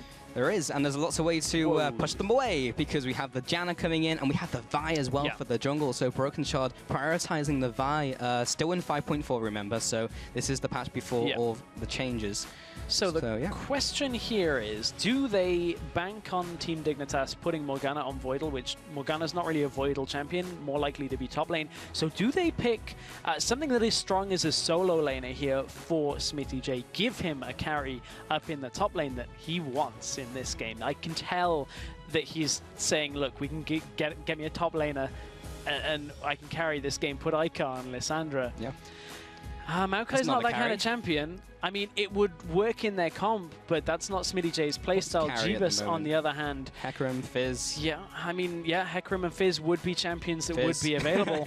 The Fizz is going to come out. It looks like it's going to get locked in. It does. So now they're banking on being able to play this Fizz potentially into the Morgana top lane. Okay. This could result in a lane swap, which we know Fizz isn't good in, and Morgana is exceptional. Yeah, so... Team Dignitas, where do they go from here, which gives them the best opportunity in the early game? What's open for them? So they have the flex of Morgana. They could pick the mid lane. They could pick the top lane. Probably going to be a mid lane, right? Yeah, I'm stupid because they know that Morgana's going top because the Janna's already picked. Yeah. So scrap that. They picked the Fizz into the Morg. That last game has thrown me for a loop. I'm so that was so back and forth. Okay, we're into right so far. I'm going to take a moment. We already talked about the Don't worry, I don't think a Fiora's coming in, so I don't think that's going to... That would completely throw me for a loop. We talked about the Ahri already. And, you know, we've seen Senkux play it. It's getting low on the timer. I don't see too many options getting locked in here against Lissandra. So it makes a whole lot of sense in between the Vi and the Ahri. That's a lot of kill potential between the two. And the Dark Blinding. You've got to get it all to land, but there is the potential there. There is. There's lots of pick potential. We saw some great bindings last game, and we might see the same this time onto the top lane now of Wonderwear. And yeah, looking at the full compositions, got some pick, got some disengage, we've got some run at them, kind of from Gamers 2, but the Janna's always going to be in the back lines to defend. Yeah, and again, it's a champion that I don't normally associate too much with Voidal. Yeah. I mean, it's a very strong not champion Braum. within the meta. It's not the Leona, it's not the Braum, and it's actually... normally we've seen the Leona into the Annie matchup, and I'm a little bit surprised that Voidal didn't look to go for it, but the amount of disengage is good for their comp. They can push the Lee Sin, they can push the Lissandra out of the fight as well, so... Yeah, it was a reaction to the Lee Sin and Lissandra as well, so you can obviously see why it came in. But yeah, before we do hit the rift though, dash over to LOL Esports and get your votes in, and we'll check in with your responses later in the match. And this one really could go either way. It's important for both of these teams for various reasons why they pick up a win here. Team Dignitas maybe even a little more than Gamers 2, because this would be their upwards trend if they were to start it. Yeah, the other thing that is a factor in this, Gamers 2 play MOUZ next week, which, I mean, generally, if you've been playing against MOUZ, it's a good sign for the week. I mean, 8 out of 8 ain't bad, mate. So, you know, he's managed, or MOUZ have managed to bring good luck. I know you're smiling inside at the fact that I just said that. MOUZ just have been proved as a good luck charm. Yeah, so we're going to be heading into game here, and Gamers 2 will be hitting the spawn pad. Where are they going to be going? What's that smile for, Stress? Oh dear, I can't believe I just said 8 out of 8. You've been corrupted. I have, man. Perfect. Team Dignitas up in the red side as well. We'll be heading out here. Will we see any early game plays from these two teams? We've seen it in pretty much all of the games we've seen so far, today at least. They'll be heading into that top jungle. Gamers 2 also all into the top lane. Where are they going? Will we see the two teams maybe even go head-to-head? We do have Gideus coming in through here. Smitty coming in from the bot side. So that is the normal route for a top laner. Just in case Team Dignitas do see him, they wouldn't know anything's up. And Broken Shard will be doing the same. Sankook sitting in the mid lane, and everyone else clustered around the top side. We may see a team interaction. We may. I'd like to see that early on. We already said this could be a bit of a bloodbath when it comes to sticking around to get kills a little bit longer than you should do. Mainly because, as I said, no love lost between either of these teams, which certainly provides you with a bit more of an explosive element between the two. But Gamers 2 are going to sneak into the jungle. Yeah, Gamers 2 have made their way in, but so have Team Dignitas. So in fact, they're all going to get exactly what they need. Pings go down onto potential ward locations and exactly where they want it to go down. Team Dignitas actually don't get the ward all the way around the backside, but they do get it in the lane regardless to maybe see out a lane swap up. Likewise, Gamers 2 kind of do the generic thing and do the same, but in the normal place. Gamers 2 now sitting in the jungle. It seems like they've swapped sides. They have. This could be a fun one. Ooh, Ica. Ooh. Sankook won't have his charm this early. He's going to go right into the bush. There's the Q. He even comes in with a huge stun onto 4. Gillis as well jumps into the back line. He'll go into Wonderware. That's first blood for the Lee Sin. Broken Shard also taking a bunch of damage. This would be another early game kill onto him. Will they get it? Do they have some flashes? They pretty much used everything. There's the Q. It lands onto the backside of Broken Shard. He's died in half of the games before 10 minutes. And this just adds to that statistic. Chalk another one up. And it's that there's so little way of escaping in that kind of situation. But if there's one thing to do to reduce that chance of getting hit by a skill shot, don't run in the small gap between the tower and the wall, because a Q is really easy to hit during that line. Like that. Dodging 101 with stress. Dodging 101. Don't pin yourself against walls and towers. But to be honest, to Broken Shard's credit, he was not in the easiest of positions anyway. So I just mean in future. For any of our viewers, in future. I feel you feel very strongly about this topic, Chris. But yeah, let's take a look at what all that meant, because Broken Shard did die there. That was 2 early kills to Gamers 2 right there. And that was pretty much all of their... that was all of the flashes from Gamers 2 going down. Almost all of the summoners. Jeebus is the only one who comes out with a summoner remaining, being his own heal. And, of course, Spite for Gilius. And he'll actually go into the opposing jungle, take away this blue buff. He may triple buff Broken Shard at the start of this game. Broken Shard hasn't decided to counter jungle himself, so yeah, this will maybe be a trouble buff. Yeah. Trouble buff indeed. Trouble buff. There's a lot of trouble buffs here for Broken Shard, because he has to go straight over to the blue buff, but he can't do it. When I say blue buff, I mean G2's blue buff. The reason he can't do it is because look at how top lane is already pushing in favor of G2. There is no way that Broken Shard, and now with that pink ward down as well, very early pink ward out of Ica, there is no way that G2 will let Broken Shard past that defensive line and into their jungle. So this is really good play to get the 3-buff start for Gilius. Yeah, really nice, because Jeebus will just be pushing up against a Corki who doesn't have the greatest of laning phases, especially into that champion. And the Broken Shard will be behind in this early game. Has gone back to base, picked up the Trailblazer, but Gilius, having picked up both of those 2 early game kills, is well on his way to the Warrior enchant. So yes, he's so far ahead, and he may even just try to stamp down the authority onto Broken Shard. I mean, Lee Sin is a fairly good champion when it comes to trading against a Vi very early on. Normally, if you, it depends on your sustain through the jungle. Double longsword will help. Yeah, exactly. Double longsword is going to make sure that if Gilius ever finds Broken Shard is going down again. And he is sitting in the top lane, maybe trying to get a kill onto the top lane here. Stunlands. Voidal, there's the Q as well, followed up with the resonating strike, double tap from Jeebus. Corbe comes in and look, he told us there's many ways to pronounce his name. I was about to give you the benefit of the doubt. We were speaking of Cobby. Man, you've got me doing it. We've been speaking to Cobby, and I said to him, how do you pronounce your name? And he said, Kobe at first, which I was like, okay, I can say it. Cobby or Kobe, and I don't mind which one you use. And I'm there thinking, how do you not know your own name? Like, that is, anyway, that's, so if you hear us switch between the 3 of them. Don't worry, he's fine with it. Yeah, it's not Kobe from North American LCS, although I did find he's actually really highly ranked on America right now. He was playing with Impaler and a load of Challenger players the other day on Impaler's stream. It could be. Maybe that'll be a worthwhile replacement. Wow. Anyway, moving on. So top lane, Jeebus and Hiva with this 2v2. They have managed to get the early advantage with the gank as well from Gilius was really nice. And we'll put them slightly ahead in farm, but the bot lane is kind of what I want to talk more about, because Wonderwear and Smitty J, that is a big CS differential now opening up. 15 CS over his opponent here. So Gamers 2 do have that early game advantage, not only in terms of kills, but in terms of that bottom lane as well. And we haven't seen too much of this exact matchup. We've seen a lot of Fizz and we've seen a lot of Morgana in top lane, or what is in this game now, bot lane matchups. So the fact that Fizz is getting ahead this early on is a very good sign. He's got the health potions to sustain him. He actually hasn't been forced. Man, is Wonderwear just not pressuring him at all? He's got 4 health potions and 3 flask charges against a ranged champion in a one-on-one matchup. That tells me a lot about Wonderwear, unless there's something glaringly obvious that I missed at the beginning of the laning phase after the level 1. That's very strange. And it's strange and very not good for Team Dignitas. We'll see how this develops over the next couple of minutes. Gilius has found Sencooks in the mid lane, but just does enough to move him backwards.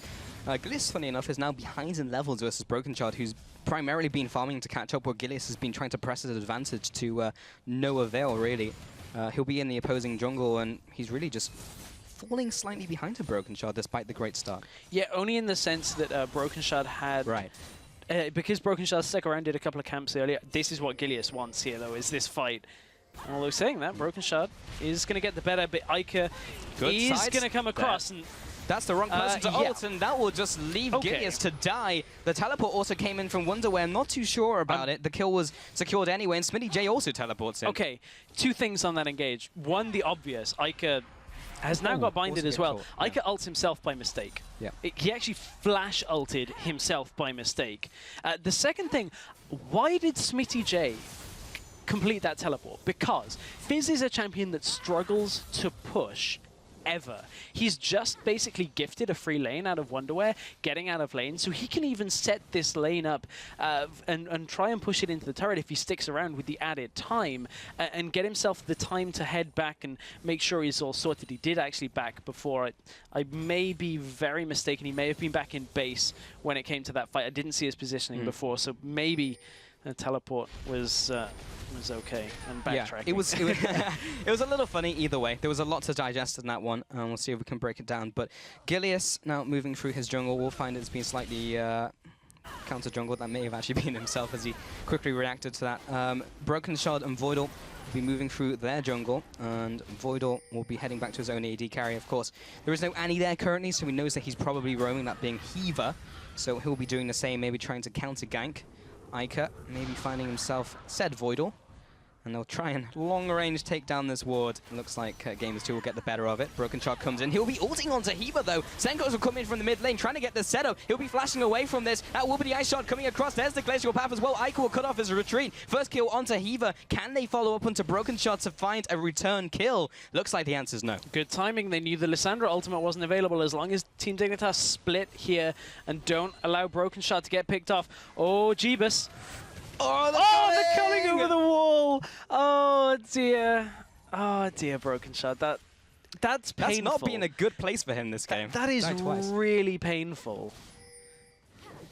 That an AD carry roams down from top lane, gets a ward over the wall, and that's so sad. Yeah, probably I feel for well. Broken Shot on that one. Maybe he was. He did start to move around though, but kind of like in a circle, so he carried on getting hit by the culling shots. Oh dear, that's I mean great for sure. Great for Jeebus. Jeebus is a player that you know is doing very well. Had a killer game yesterday. He did indeed. Yeah, I also went back and checked. Fizz was between his turrets, the inner and the outer. Okay. So he's in a position where he could have pushed, but he wasn't right in the lane. It's one of those. I'll give him a pass. Yeah, exactly. It's a 50-50.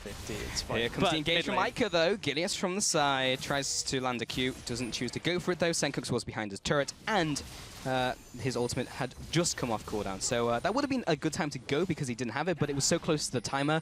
Gilius wasn't sure about it and opted not to go for it. So that was the smart play.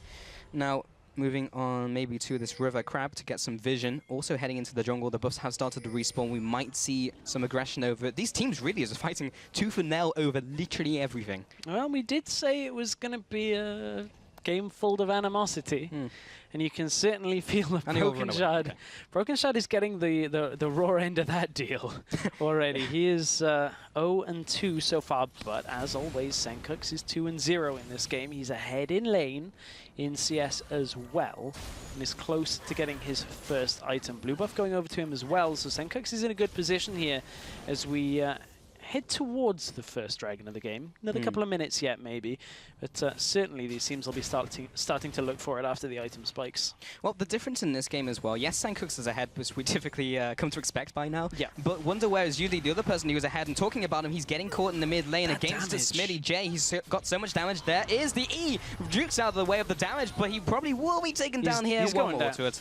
Yeah, there we go. Tower will finish him off. So, gets the 1-for-1, but Wonderware is also usually ahead of his lane because the two lanes is really what makes up Team Dignitas. You get the solo lanes ahead, but he is so far behind. Furthest behind I've actually seen him in a while, with Smitty J being so far ahead. The one kill in exchange will just keep the playing field level. So in that engage in the bot lane, Smitty J knew that he could beat Wonderwear. Yeah. I mean, he knew he had the power right there. You could see, otherwise he wouldn't have gone for it. But that's how much Smitty J wants to get into this game. Yesterday he just sat around on Lulu and just was utility. This game he's like, okay, I'm just going to dive you. I know you've got ult under turret. I know you've got flash. All I got to do is dodge your binding and I'm okay, but I'm probably going to die to tower if I can't get out. So a little bit messy out of Smitty J.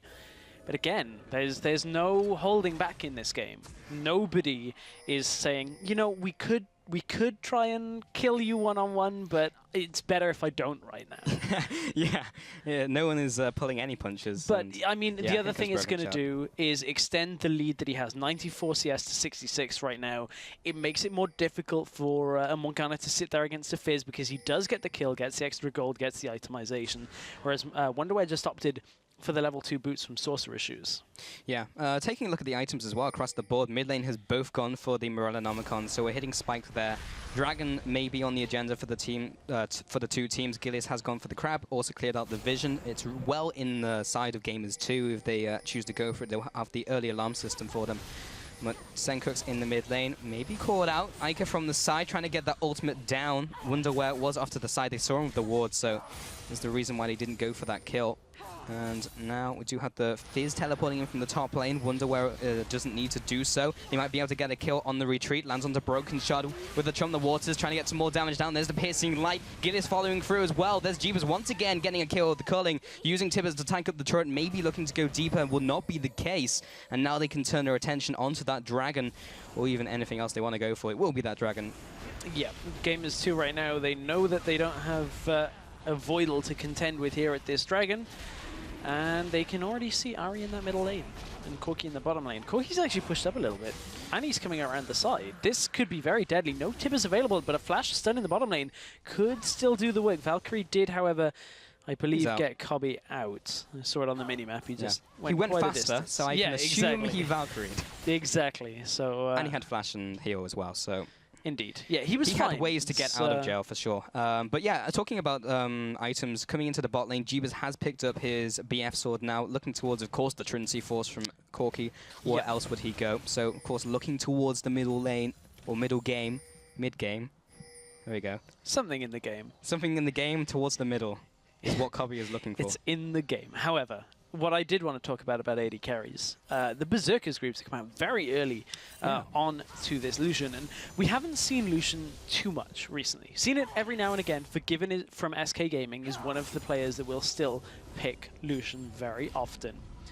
We haven't seen it too much, and one of the last times that we saw it a little while back was when you'd pick up the Lucidity boots and get the Ghost Blade and just use it on his ult all the time. However, this time he's opting for the attack speed, but one thing about getting attack speed now is even though he's ahead 2-0 and 2, Corki is still going to hit his power spike faster with that Trinity Force before you require the Infinity Edge and attack speed item spike on the Lucian. So he's delaying it even further by getting boots, because he won't get that second item like a Shiv or a Ghost Blade as quickly as Corki is going to be able to punish him with that Trinity Force. Ultimate in the middle lane. Yeah, right onto Senkox, has his own ultimate as well. There's the Spirit Rush. Gillis comes in from the side. Tibbers does not land, but Voidal was caught amongst the action. There's the kick, there's the Q, there is the kill for Gilius. Very nicely played by Gamers2, just picking up another advantage. Senkox again escapes with his life and will slay Tibbers, but whether he can clear out the minion wave as well is another question entirely. Broken Shard is there to assist, though. He is, and he's got his ultimate available, but Senkox is pretty low on health, so... Also has Smite if he needed it. Much. Yes, which still feels weird to say. Yeah. I'll smite one minion, but at least now, yeah, it will smite an AoE around it. So Gilius and Heaver heading into the jungle here. Maybe trying to catch out Broken Shard again. They saw him on the ward. There comes the stun down, but he already managed to get the Vault Breaker down. Gilius lands the Sonic Wave, but chooses not to go in. His brain's telling him no. And his body told him no as well. Yeah, I mean, I guess that's the exception to the rule. Voidal tries to push them away from his ward, but he's only a Janna, so he can't stop them from taking his precious wards. Cobby in the bot lane will be putting some hurt onto Ica and doing some damage to this turret, or maybe not. He'll be taking a trip back to base. He's already picked up his Trinity Force, and as we were talking about before, Jeebus has now picked up his Infinity Edge. Top lane, though, aggression onto Wonderwear. There's the ultimate Chum the Waters, will be landing. Flash comes through from Wonderwear as well, but as Gilius is there to close in for the kill, there's the Q, and once again in this game, Sonic Wave was all he needed to finish off a kill. Yeah, and honestly, again, Fizz knows how much damage he has compared to Wonderwear. Wonderwear's only just, I believe, completed that Seeker's Arm Guard, maybe a little bit earlier before that engage, but Smitty J has so much more damage if the Chum the Waters lands. And like, Gilius is just there. He doesn't even need Gilius' help for that kill. But Gilius is in the area and just calls in. Does use his ultimate onto Jeebus, gets some knockback using Vault Breaker, but now he's in the middle of enemy territory. Gilius is coming in from the top side, Ica from the bot side as well. Big ultimate will finish the kill onto Voidal. Broken Shot also fell in that engagement. Ica was taken in return for Team Dignitas EU, so that's a 1-for-2 trade overall. Now Smitty J coming in from the top side, trying to cut off the retreat from Cobbe. And he will not quite get it onto that Corki, so he'll be heading back to base here, or at least trying to defend his turret. Senkox is pushing in. In that engage, Heaver used Tibbers, the stun Tibbers, on only Senkox, who had a black shield on him at the time as well. So big engage tool that could have been used for the counter wasn't there. Though, coming in from Gilius, doesn't land the Q though. Onto Wonderwear, big damage in return onto Heaver though. Cobbe as well gets the damage onto the AD carry, and that will be a return kill onto Cobbe himself. Senkox and Wonderwear also low. Smitty J maybe taken out, trying to juke away from the auto attacks, gets the dangerous game from the Masteries, and Wonderwear gets a little bit of health back. So that was a 3-for-1 after that trade just before.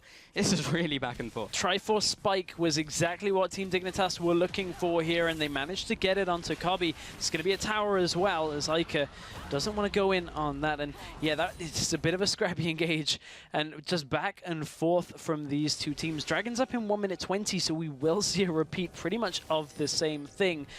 We're going to see a repeat of the same thing again, because let's take a look. So this was the early engage. Jeebus They managed to get a lot of damage down onto Jeebus, but he just turns away and just uses the culling, and there's nothing really that they can do to get onto this backline of Jeebus for a little while. Watch for the Tibbers onto black shielded Senkux. He's just before the shield expires. Sorry, nothing really that's going to happen there. Yes, Cobby was within range of that, but not enough to re-engage the fight. But Tibbers has got to land on a non-shielded target. Yeah, but the point is it's still there. You know? Like in future engages, if it lands in the right place, they will come out far ahead. And that's not to say Gamers 2 are behind in this game. They are leading very slightly by 2,000 gold. They have the initial dragon as well. And typically these engages have been going their way. The last one was the only one that really went heavily in the favor of Dignitas EU. And there goes the ward, just trying to clear some of this out with the Raptor buff. And Dragon spawning in 16 seconds. Teleport the teams will be trying to contest it. Is in favor of Smitty J. Yeah. He has his teleport. No teleport for Wonderwear. Very important as we get closer. So Wonderwear has to be here for the fight already. It allows Smitty J to just push. And if you're Gamers 2 right now, you can just say, as long as we don't let them take the dragon here, Like they are doing right now. like they're doing, Gamers 2 need to contest this or contest the mid turret. They need to trade advantageously, which means they need 2 turrets from this, or to contest the dragon. They've now only got one option left. Can they get both turrets? It was too slow. There was no minion wave there, though. Yep. And Team Dignitas, they see the physical Flash top lane. engage. He started the teleport. Great Tibbets comes down onto 3 members. Smitty J comes into the fight. Only lands the ultimate onto Wonderwear, though. Maybe not the ideal target, but Senkux takes a step too far forward, and Ica will lock him down. They may even go deeper on this, but they got 3 and 0. That's good enough. They'll go for the middle turret, so they came away with what they got, or what they wanted to get. They did indeed. Turret is going to go down, and at the beginning of that fight, Broken Shard flash ultimates all the way through the fight and actually got locked away, and from there was dueling against 2. The rest of Gamers 2 from that Tibbers just did so much damage, and what can they do against this composition from Gamers 2? Because every time you think you have somebody down and defeated, Ica has his ultimate to ult himself if he doesn't ult an enemy. Fizz can jump away. There's mobility on the side of Gilius and Jeebus. And after the ultimate from Vi is down, how do you follow that damage up? It has to be Senkux, but he can't get through to the backline every single time. Yeah, time after time, he's always ulted by Ica. Yep. You know, a cleanse wouldn't have gone amiss in this game. That would have actually been quite nice in some of these fights. But then again, Smite, or rather Ignite, is Smite and Ignite is very good for getting into those one-on-one fights. Still, he is behind in the mid lane in terms of farm, is drawing even in terms of kills, and is kind of keeping up in his item build as well. Has the Morellonomicon plus the needlessly large Ra. Senkux over the wall, lands the charm, lands the damage onto Hiva, but the Molten Shield actually makes him fairly tanky. He's also got an Aegis of the Legion as well. So yeah, that'll be going he already has a fair amount of MI. Slurry, yeah. Yep.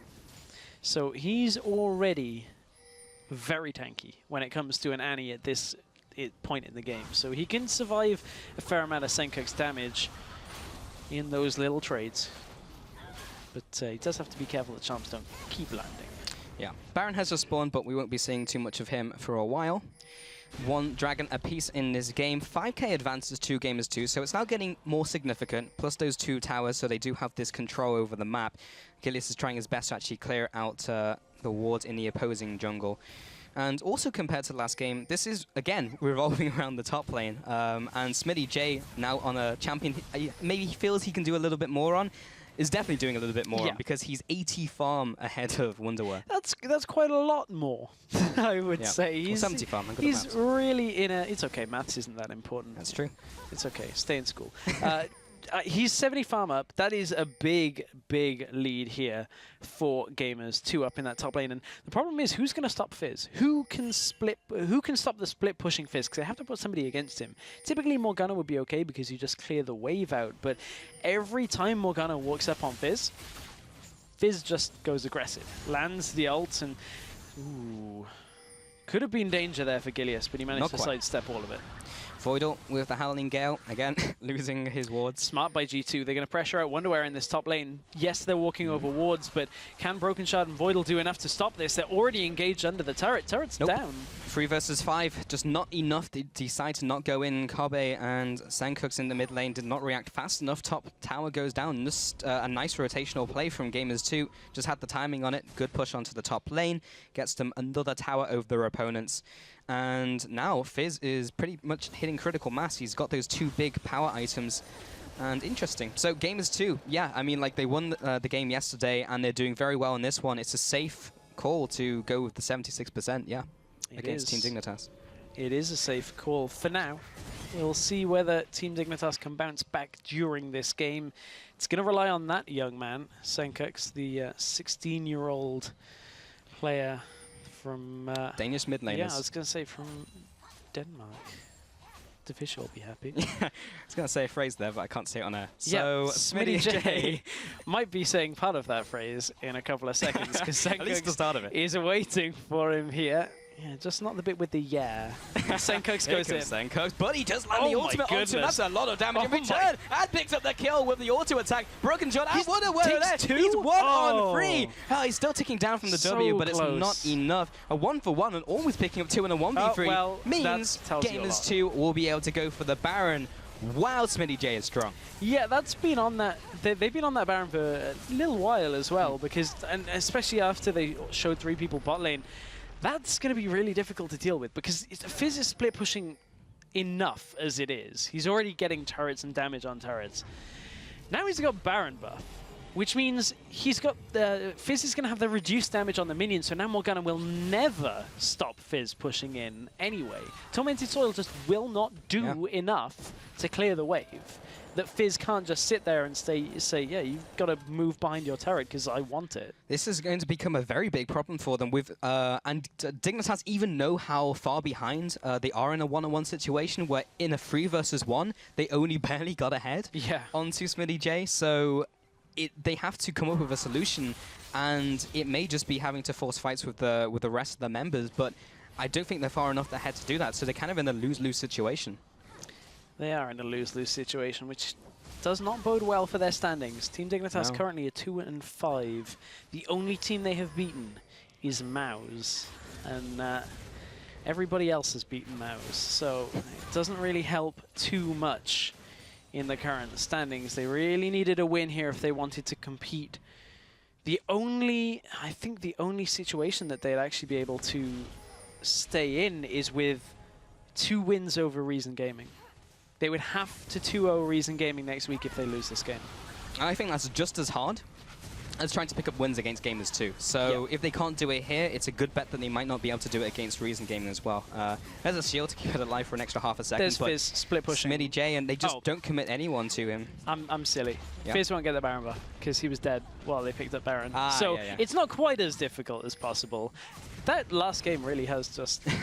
True, but you're right in the sense that in the bot lane, no one can really deal with him. And they just put 5 versus 4, and that still wasn't enough to stop the push. That means in turn, Gamers2 pick up a dragon on top of that. So not only do they have 6-1 towers, they have 10k advantage in terms of gold. They pick up another dragon, and Smitty J is just farming away. He's pushing away the bottom lane bit by bit, and Dignitas, they're trying to buy time to come up with a solution, but so far, nothing's coming to mind. Nothing is coming to mind. However, Wonderwear may reach a point where he at least, maybe once in a blue moon, can sit in that lane. Zhonya's Hourglass is going to be very important for Wonderwear. He has to Zhonya's during the Chum the Waters so that he doesn't take the damage from it, and try and maximize the damage, maximize the amount of damage he can reduce by stopping the auto attacks from Fizz as well. It's a very difficult point to make. I understand. Basically, Zhonya's may save him once, but then Fizz will re-engage and probably kill him again. Yeah, that is the TLDR. Bottom lane now, Gamers2 will try and make more tracks in the bottom lane. The bottom tower did fall to Smitty J as he pushed with the rest of the team in tandem. There is a stun onto Gilius, just get the charm down. Sankooks as well, just hovering between this base gate. Jeebus and Ica to the right-hand side. This is risky even to go for the pink ward. Well, meanwhile, up in the top lane, Smitty J is pushing Again, he is causing so many problems here. Still no Zhonya's. For Team Dignitas. Still no Zhonya's available. Still, oh, there's the engage. There's the engage. SmittyJ jumps on top of him, comes in with the playful tricks. That Oh, does he got get him. The outplay. Yeah, underneath the turret, gets the biting down Wonderwear. That's exactly what he needs. Even without the Zhonya's, SmittyJ did not play that correctly. And coming into this game, we said this game could be a little bit sloppy because of how much they really want to beat each other, and that is point in case right there. Fizz thought he could get the kill, but he didn't actually, he fully committed but didn't assess the damage. Yes. And you're laughing because I think I said point in case. Yes. And I meant case in point. But you know, at this point, the point is in the case. The case is out of the window. I was going to say It's the out point of is there. in the case, and Gamers 2 are trying to pack their luggage to make their way into playoffs. Yeah. I'm trying to rescue it. We'll just move on. So Ica in the mid lane here will be just clearing this one up, and Baron is not alive, Dragon is not alive, so it's really just gonna come down to another fight you have to feel. And that was really nice by Wonderwear. It has bought them some breathing room in the top lane. SmittyJ will probably just carry on doing the same thing. Like, he's not doing the wrong decision, he just executed the dive not well. So as long as he can do that, he'll just carry on doing it. He did just give the Zhonya's over. Yeah. And that is a problem. So that Zhonya's is being completed. While it doesn't instantly win Wonderwear those engages, it means SmittyJ can't do the under the tower dives anymore, which he's done twice and died twice. Yeah. I mean, there is Statistically, it's not a good play. Yeah, exactly. 0-2 on under the tower dives. Okay, but what else is in store for this game? Because Gamers 2 obviously have a stranglehold over this game. You can see that in pretty much everything. All the boxes are ticked, and they're pushing the vision now into the opposing jungle of Team Dignitas. They're now just setting up bushes as well, maybe just to catch someone out. And Team Dignitas are just kind of running around like headless chickens. Like, they don't have a particular goal in mind. They don't. And, you know, one interesting thing that makes this game a lot harder, and it's a change that happened a long time ago that we don't see all that often. That Aegis of the Legion did not go towards a Locket of the Iron Solari. It, in fact, went into a banner of command. Interesting. Yes, but... And he's used it as well. Yeah, if there's one problem that they're having with split pushing in one lane, you put a banner minion in the other and then push in the third lane with all 4 people, naturally, you're just choking Team Dignitas out of this game.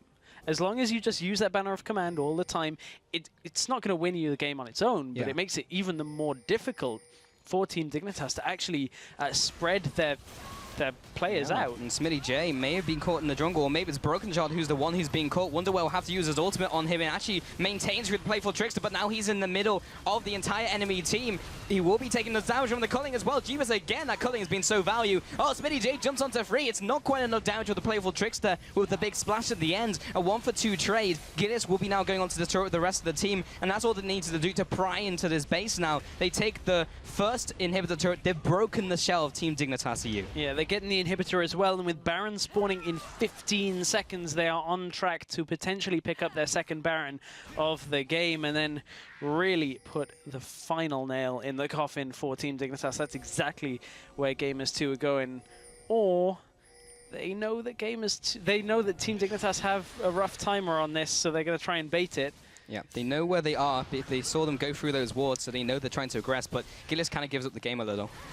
Just a little bit. And the other factor there is Voidler was already queuing into the bush, so at that point, Team Dignitas were taking it fairly cautiously, so they shouldn't get caught out by any of those sitting in the bush ganks. Yeah, it's taken a long time for Gamers 2 to kind of reset to the stage where they can go with their game plan, pushing all the lanes, to kind of strangle out Team Dignitas. They managed to get that nice pick, which allowed them to push into the mid lane for the inhibitor, but now again, they're kind of loitering around the jungle. They're not making an active play. They're just kind of slowly pushing in. But they did go back to base and pick up a bunch of items, which will put them way far ahead of Team Dignitas in a head-on engagement. Now the Abyssal Scepter's being picked up, the Bloodthirster as well from Jeebus, all down the line. Like, SmittyJ's even picked up a defensive item now in 2 defensive items, primarily to go up against Wonderwear. Yes, he has. And that QSS as well just means that if Wonderwear catches in with a binding, or during the ultimate. Ooh, Just speaking like of a this. binding.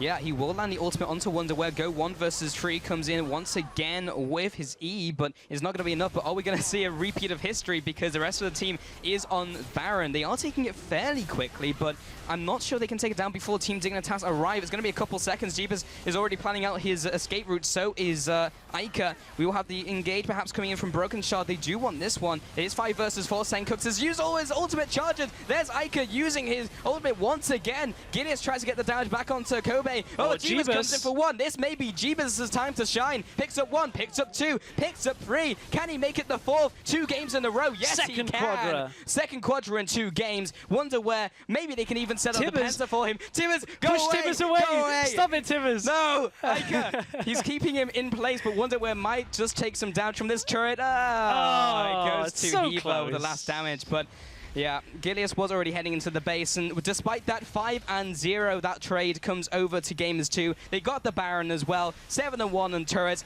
a pretty convincing win. It was back and forth in the early game, but honestly, after just watching a couple more team fights, Gamers 2 just got further and further ahead, and now they're pushing into the base. They may be running out of a little steam here, but now the rest of the cavalry has arrived, and it's just a matter of time before this Nexus goes down. Gamers 2 finished the week 2-0 over Team Dignitas, and that may be shutting down their chances to try and get into playoffs. Yeah, it makes it exceptionally hard right now. But Gamers 2, they had a very slow start to the round robin. They had to face Origin. That didn't look so good, but week on week, they have got better and better and better. And they're looking great right now. They look like the second place team. Yeah, they really do. Everyone does herald them as the second place team, and now they're starting to look like it. And I think it's really convincing to me at least as well. I was kind of more of a non-believer as we saw the first couple of weeks, and indeed the qualifiers coming into this. But yeah, they're looking good. They are looking a lot better. On the other side, Team Dignitas are a team that they've got the pieces of the puzzle. They just don't fit together. And they're playing it with their eyes closed. Exactly. So they have all of the pieces, but they're trying to cram it together. And they're relying so much on Senkux and Wonderwear to do a lot of the work, and it just isn't working. They now have to get a 2-0 against Reason, if I'm not mistaken.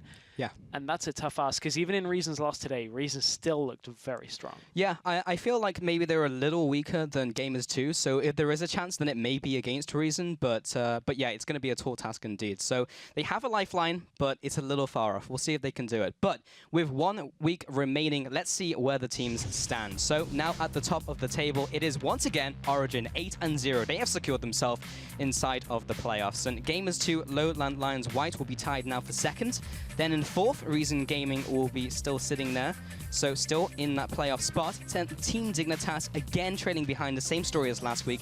And then that means Mouse Sports again 0-8. So Mouse Sports are out. There's no more chances for them. Origin are in the playoffs. They're number 1 into the playoffs, 100% undisputed. They will take the 1st seed. But we've got to find out who's taking the rest of the seeds. So you've got to join us next week, where we'll recap the penultimate games of the EUCS round robin, which are going to be played on Tuesday. And then our Wednesday broadcasted games will start with Team Dignitas against Reason Gaming, and we've already talked about how important that is. Yeah, and after that, Origin take on Lowland Lions White, so it's their time to face Origin. And then we'll finish the round robin with Mouse versus Gamers 2. The action starts all over again at 6 p.m. CET next Wednesday. And if you missed any of the games from today or just want to watch them again, go to lolesports.com and check out our VODs hub. While you're on LOL Esports, make sure you look to book your tickets for the grand finals here of Challenger in our studio here in Berlin. Hit the tickets tab and make sure that you get your seat for where we determine who's getting that automatic promotion spot for the LCS Summer Split.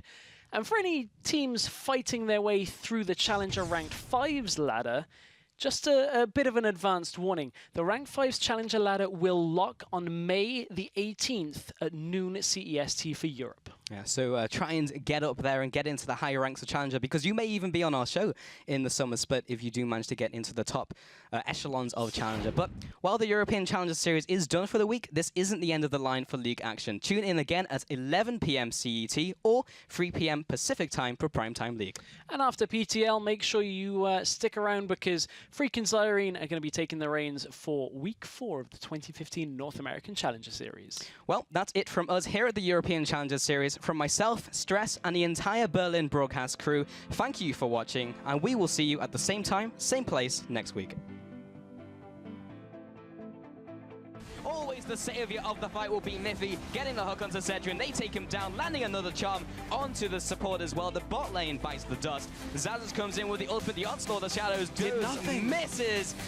And Soz Purefect also gets dragged into the team. More CC and more CC. Niels comes in for the triple. He's hungry for his Quadra. Looks for one more auto attack. Not quite enough. Has the Valkyrie away. Back into the fight onto Hybrid. Does he have the damage? No, he does not. Turn around once again. Kozq with his E will pick up that kill. Kuba now comes into the fight. This is so delayed. But one more auto attack from the tower. He picks up the kill. Celeber as well to come into the fight, but he gets hit up by the ultimate from Braum. Kozq returns with the damage, and he finds an angry Morsu to get him for the double kill. Kuba now sitting in the bush. He'll be the one-man army, but he just had take from behind it, giving him the extra damage. But they also find him as well. Oh my goodness. Doesn't land the Q though. Onto Wonderwear, big damage in return onto Heba though. Kobe as well gets the damage onto the AD carry, and that will be a return kill onto Kobe himself. Sencooks and Wonderwear also low. Smitty J maybe taken out, trying to chick away from the auto attack.